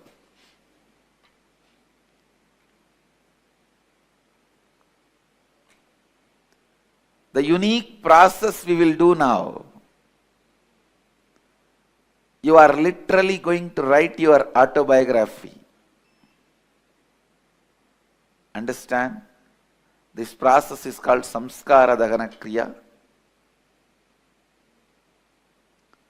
Start with the earliest memories of your life. Recall all the unpleasant incidents of your life. The ones that brought you mental, physical, emotional, conscious pains. Recall each incident. Relive it in your inner space intensely. Go back to the same situation, same emotion, same thinking pattern, same understanding, same experience. Go back to that age, bring that same emotion, bring that same experience. After reliving, write down each incident clearly as if you are writing a story. Do not censor anything. Do not avoid any incidents. Write each and every incident. Don't censor. Do it really, really sincerely. Go ahead. See, before even the individual delusion, Maya, manifesting in me and going after my personal ideas about good, bad, what society teaches us as pleasure, pain, greed, lust, sex, pleasure or comfort, luxury, whatever an individual goes through, before any of those patterns and are tastes developing in my system, my gurus made me realize I am expression of Paramashiva. I am manifestation of the principle, not individual. Understand? I am not individual. I am manifestation of principle.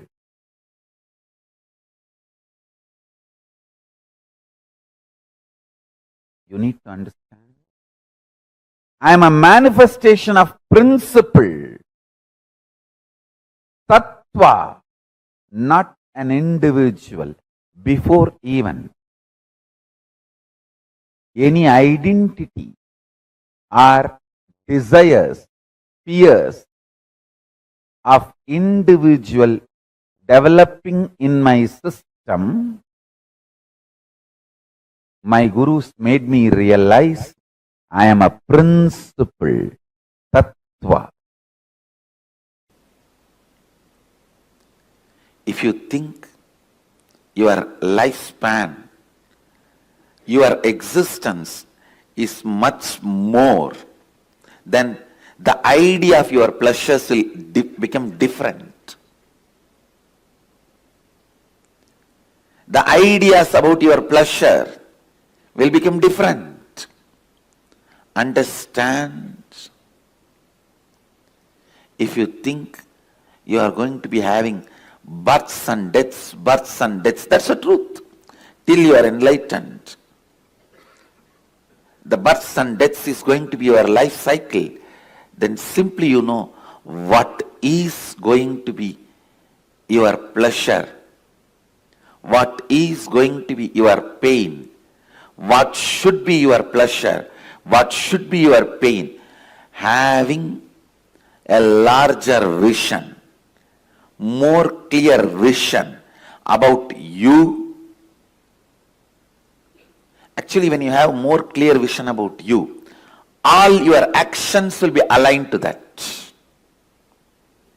Your pleasure, what do you consider as pain, what do you consider as pleasure, what do you consider as good, what do you consider as bad, everything will become different if what you consider as you changes. What do you consider as you, if that changes,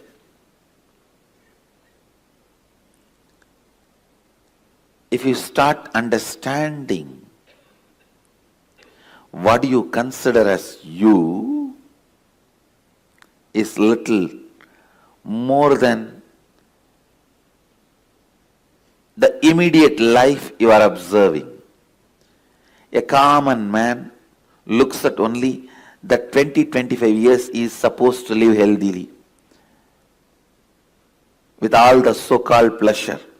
By the time 25, he will have little money and freedom to do what he wants. And by the time he is 50, over, everything. So this 25 years only you consider as life. That's, if you consider only this 25 years as you and plan, that is what I call very, very short vision. Then all your strategies about you, life, everything will be vinasamcha, means destructible, based on destructible.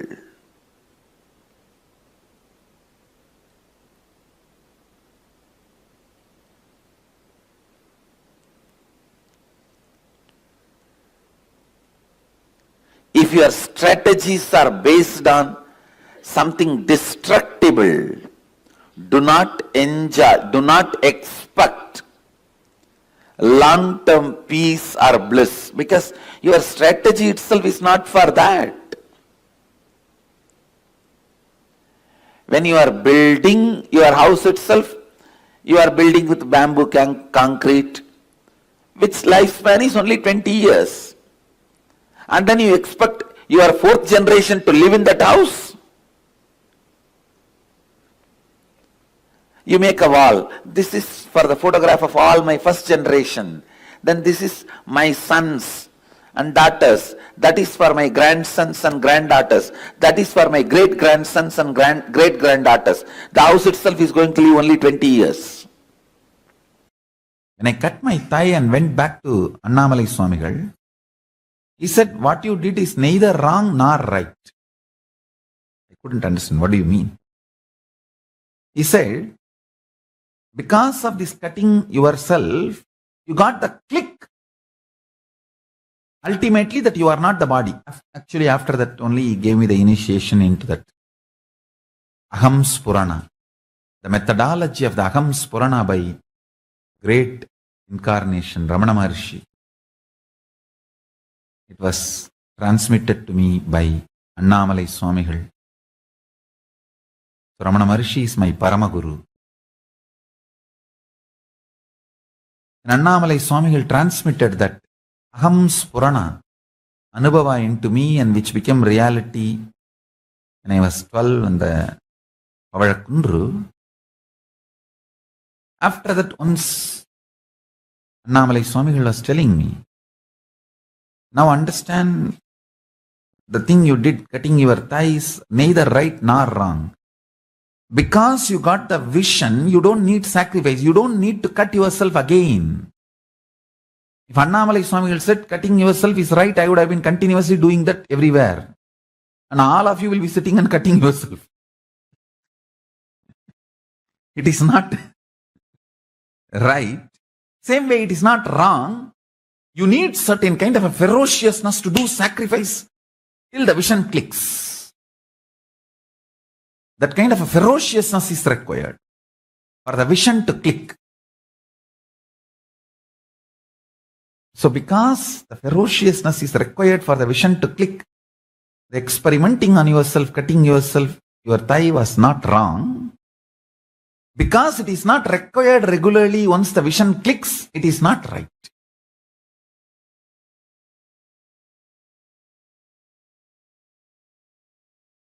Understand it properly. Sacrifice is required only till the vision clicks. Once the vision clicks, you don't need sacrifice. Because living enlightenment does not need sacrifice. It only needs the vision clicking in you.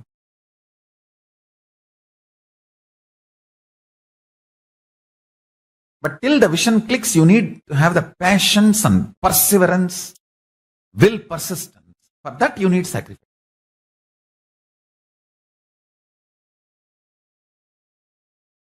Shivanyana Anubhuti, Shivanyana Anubhava, Paramashivanyana Anubhuti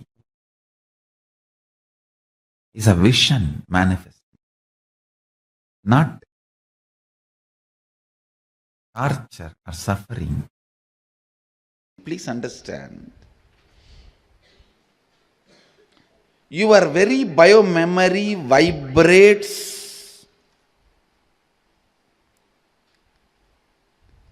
your very biomemory actively functions only with some of the basic questions about life.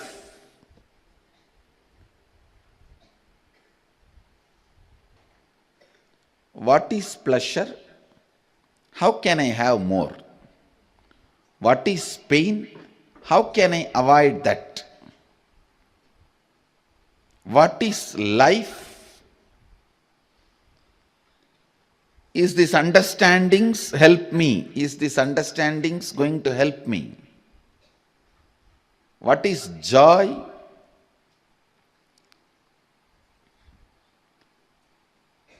All these basic truths, basic understandings,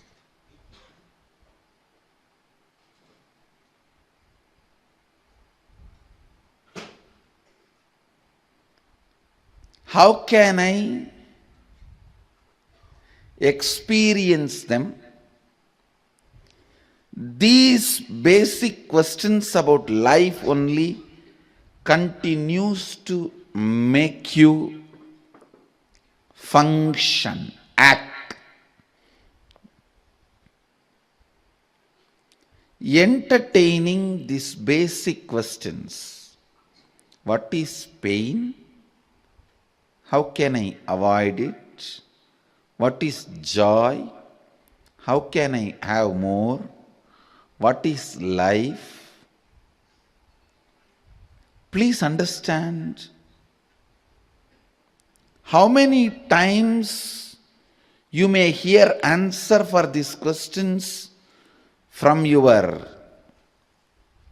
father, mother, uncle, society, teacher, finally from guru. How many ever times you may listen answer for these questions?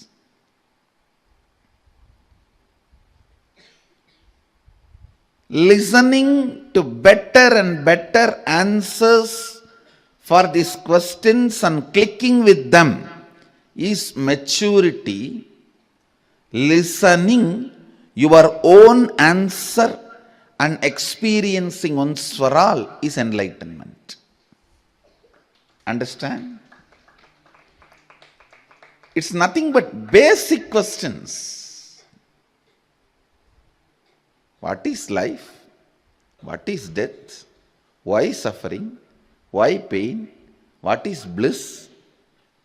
What is joy? How can I have more joy? How can I have less pain? What is it that is living inside me? What is it that changes inside me? What is it that does not change inside me? What is it that is making me move? What is it that is making me tired? What makes me exciting? What makes me feel bored? For these basic questions, if you have better and better answer and click with the better answers, that is called maturity. Naturally, the answer your friend gives when you are 5-year-old will be different. Your mother gives when you are 6-year-old will be different. When your father gives when you are 14 will be different. Finally, when you reach your guru, the answer he gives will be different. So, clicking with better and better answers is maturity. Ultimately, clicking with your own answer, experience, and the question disappearing once for all is enlightenment. That is enlightenment.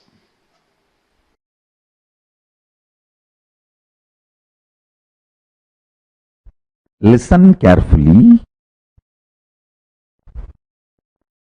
Swadhisthana, fear-centric chakra. If you decide to get involved consciously in your fears, there will be one point you will reach God. Nothing more worse can happen to my existence externally or internally. There can't be any more pain, possible collapse for my external existence or internal existence. You will reach that and drop. That is the moment the beautiful, powerful cognition will rise in you. From now, every second I am alive internally and I feel I am alive externally. Itself is a blessing. Nothing more is needed. I neither need bliss, joy inside me to be blissful, to feel fulfilled, nor I need something externally to feel fulfilled and complete. That experience will happen in you if you consciously involve with all your fears, fear fantasies, the patterns, the way the fear manifests in you.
Nithyanandam, yes. We all just had a powerful session where we all learned what is pain and the different types of pain. Now, can I request all of you to share what was your understanding? See, actually, when we relive, when we get rid of the pain, when we relive, we will break free from the pain. All the types of, like all the suffering that you have, you can complete with it. Very beautifully, Swamiji gave us an understanding, right? How Swamiji overcome pain, right? Swamiji gave an example of his own incident, how Swamiji was cutting his thigh and everything, right? Whatever he was going through, the pain he felt, and all those things he felt, right? Understand, Swamiji says that you can go beyond pain. What exactly is pain? Can I request all participants suppose? What do you understand as pain? What do each and every one of you cognize as pain? See, as Swamiji revealed, there are 4 layers of pain: the physical pain, the mental pain, the emotional pain, and the conscious pain, right? These are the different types of pain. The physical pain is what we experience in our physical body. The mental pain is what we go through, like guilt. It is what we go through after some certain action, what we feel, where you feel you are not respected, that pain. Then emotional pain is when you trust somebody, but that person exploits you or breaks your trust. That pain of feeling cheated. Then the conscious pain is feeling dissatisfied or frustrated with the entire life. But actually, that entire thing, that whole thing is just illusion. But that is conscious pain, feeling dissatisfied and frustrated with the entire life, which is eventually illusion. So actually, fundamentally, right, all of us, all human beings, we learn everything on the basis of our identity. Whether like what is good, what is bad, what is right, what is wrong, all of that, what is pleasure, what is pain, what is everything, we learn it based on the identity, right? From our past generations, from our parents, from our mentors, from whoever, our elders, our family, and the society around us. They are the ones who teach us, okay, this is right, this is wrong, this is the way you should do things, right? But understand all of these are create more pain in us. Can I request each of you? Let us all, Swamiji beautifully explained how to do the reliving process. Let us actually do it now. Can I request each of you to start with the earliest memory of your life? Go back to the earliest memory of your life and recall all the unpleasant incidents of your life.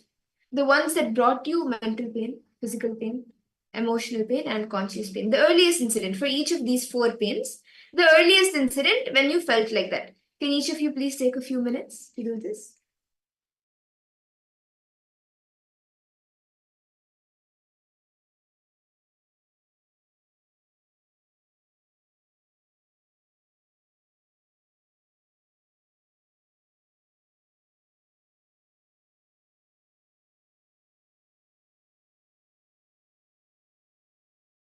Just go back to the earliest memory if you have and recall the pain which you had at the point of time.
Let me do a speaking.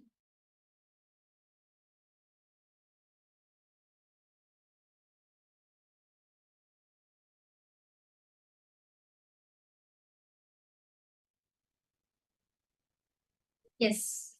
Nithyanandam, to all participants, hope all of you are done writing. How many of you have finished writing? I request all of you to post.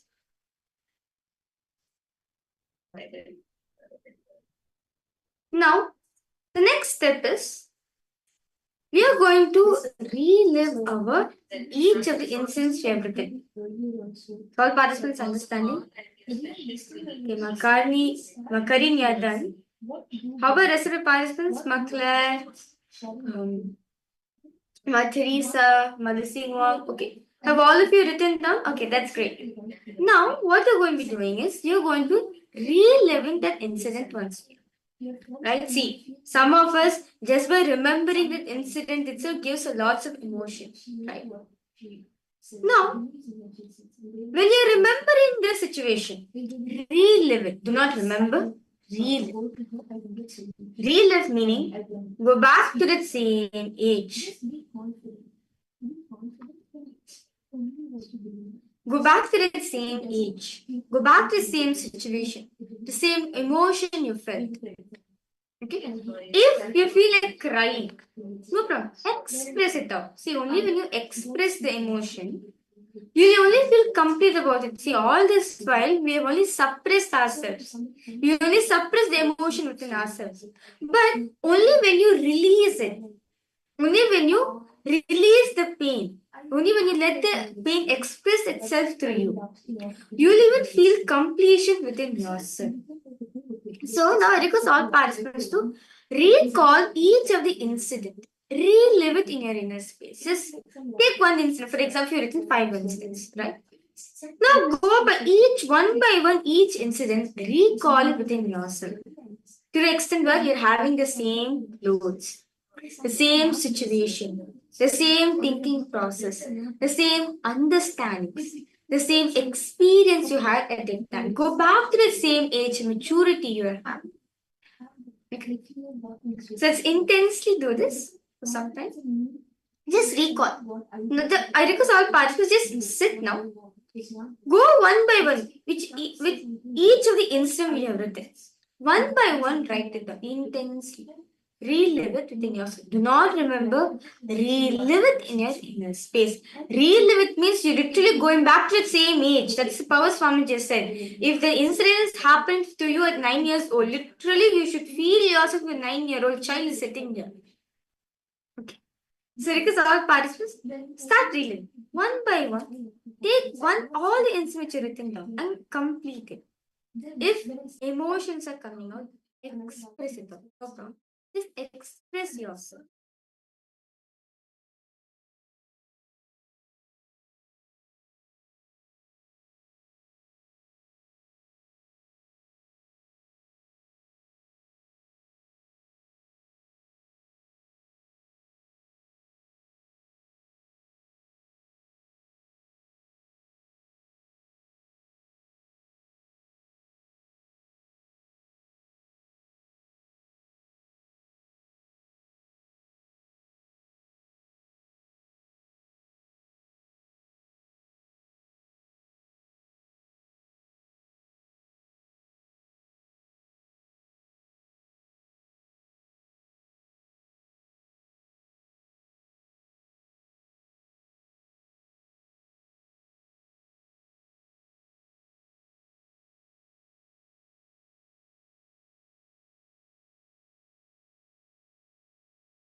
Nithyananda, I hope each of you have been able to write down the different incidents there. At least I hope all participants have done recalling, done reliving each of the incidents which have been doing. now, can I request each of you to complete all your pain patterns? See, all the pain patterns that you are holding on to, they're not worth of carrying it. They're only adding an unnecessary burden on you. So actually, when you do the reliving, right, you let go of that burden, you let go of that bag of incompletions. Just to give an example, see, now you have a house and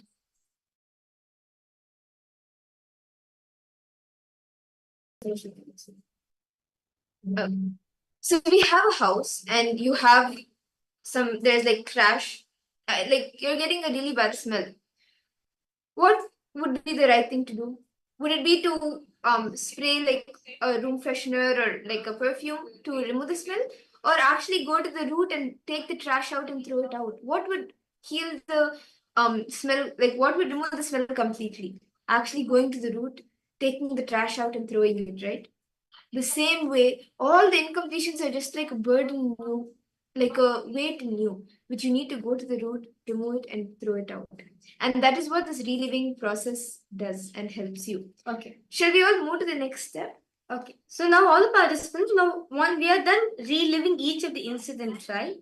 Or does any one of you want to share whatever experience you have felt? Or any questions you have? Yes, Ma Claire, you want to say something? Anything you have, Ma? Ma Karini, Ma Kareem. Ma Lucy, Ma, you have posted. You are surprised. Well, Ma Lucy, it's time for you to complete and come out from it, Ma. Since for a long time you've been carrying this pain within yourself, right? For a long time you've been carrying this pain. Now it's time for us to complete with it. Only when you take this step to complete with it, you will feel relief. You will feel complete within yourself. So, yes, I request all participants to post if you have any questions, any doubts. Do feel free to post in the chat section. Now, all of us have done reliving each of the incidents, right? Yeah. Shall we all move to the next step? Okay. So, the next step is actually a very easy step. So now all the patterns, all the incompletions, all the pains which I've written, right? Now, just rewrite it again after reliving it. Again, write in each incident clearly as if you are writing a story. Understand, this is your story. Actually, maybe the completion process, Swamiji, when he introduced the completion process, he tells actually it is like for the first time you will be writing your own story, and that too it will be like in so much detail. You have to write it like that in so much detail. Every single thing that happened, every single thing that happened in your life in that incident, you need to write down. Now all of us are relevant, right? Just write it like a story, like how when you read a normal storybook, right? Read it like that. Understand, Swamiji says, pure completion is that when you look back at your incidents, when you look back at your pain patterns, you should just be able to laugh. Because then you'll understand the connection within you, meaning the association you had within that patterns is no more there in you. Okay, so I request all participants, let's take a few minutes. Just start writing each incident clearly as if you're writing a story.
Nithyananda.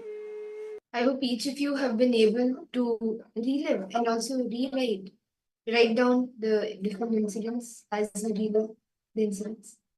And understand this is a very powerful process. From all the 7 layers of the body, the incompletions will start getting relieved, and you will feel much more lighter, much more complete, and you will start feeling so relieved from all the pain and suffering that you are going through.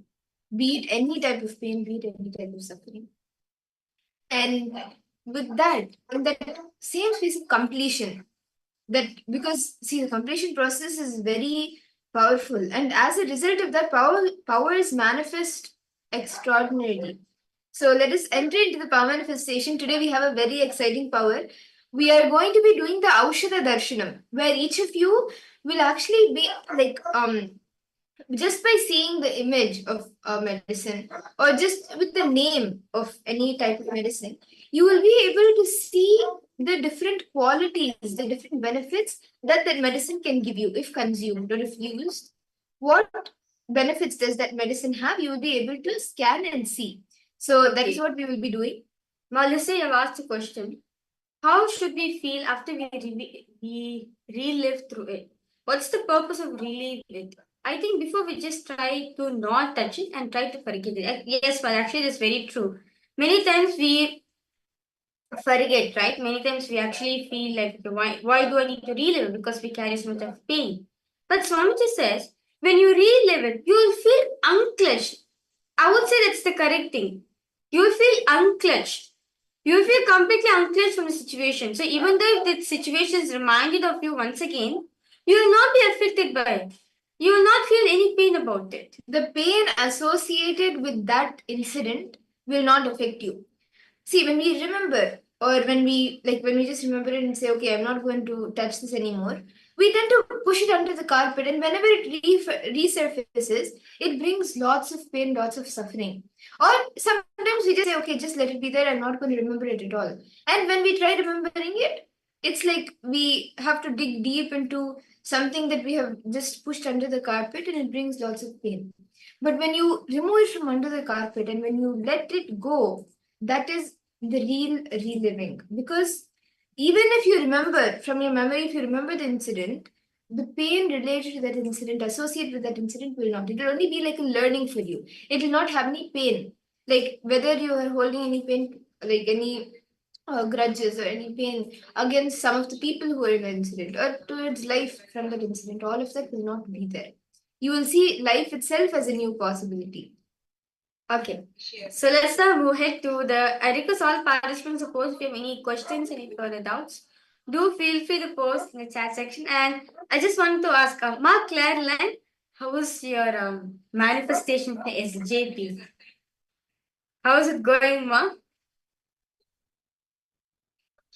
Is it going good?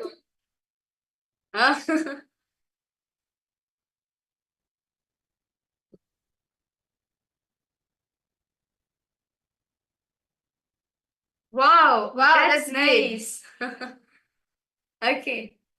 That's really nice, Mark Clareland, and you will see, you will have the possibility, you will manifest to make the full payment. Yes. By when do you want to manifest it? If you put a timeline, put a declaration, by then you can manifest it. So yes. Yes. Actually, my Clareline, do not worry. If though you feel stuck in the manifestation, feel free to reach out to us. We're always here. We are there to manifest your reality. December 31st. Okay. Awesome. Okay. Yes, so let's now start with the power manifestation. So today, all the participants, all of you are going to be manifesting the power of Aushadha Darshana. But we are going to be connected a medicinal plant. A herb is going to be shown, projected for all of you. Through the theory, all of you are going to figure it out. What medicinal plant is it? See, in Hinduism, we have multiple herbs, and even in Western medicine, even in Hindu culture, actually there are thousands of medicines, whether it is in the field of Siddha, whether it is in Ayurveda, whether it is in the Western English medicine. There are thousands of medicines, but each medicine has its own unique qualities. So the unique qualities of the herb we will be scanning, and actually in Hinduism, all of the herbs, like before medicine, even today, what we know as medicine came only recently. But back thousands and thousands of years ago, our ancient rishis, using these herbs, they healed thousands and thousands of people, healing them from all kinds of diseases. And by scanning this, you actually will have the ability whenever you want. You can even you will be able to scan a herb and see what is its benefits, and it'll be it's a very powerful power that you can use even in your day-to-day life. So let's get started. We will be projecting a herb for all of you now. You can scan and identify what are the benefits, and you can even see the name. What is the name of the herb and what are the benefits of it? Okay.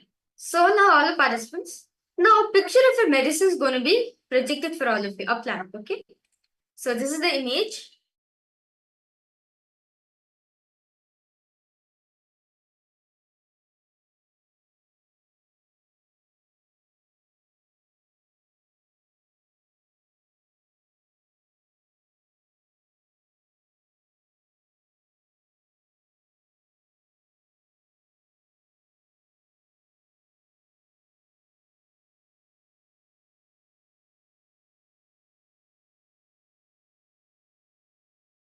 Let's start chanting Mahamantra.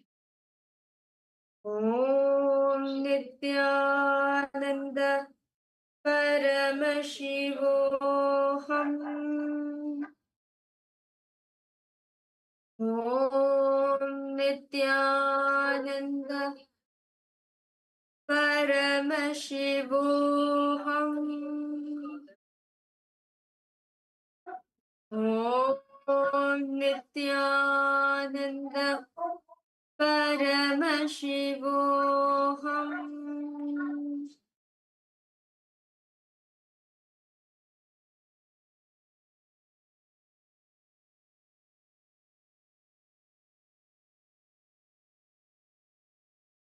Then start chanting the Mahabharata and ask Swamiji to reveal. Ask Swamiji to reveal to you the characteristics of this plant.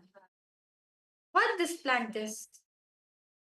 Or you can go to detail which part of the plant is taken. Is it the flower, or the leaf, or the stem, or the root? And this medicinal plant is used for curing which disease?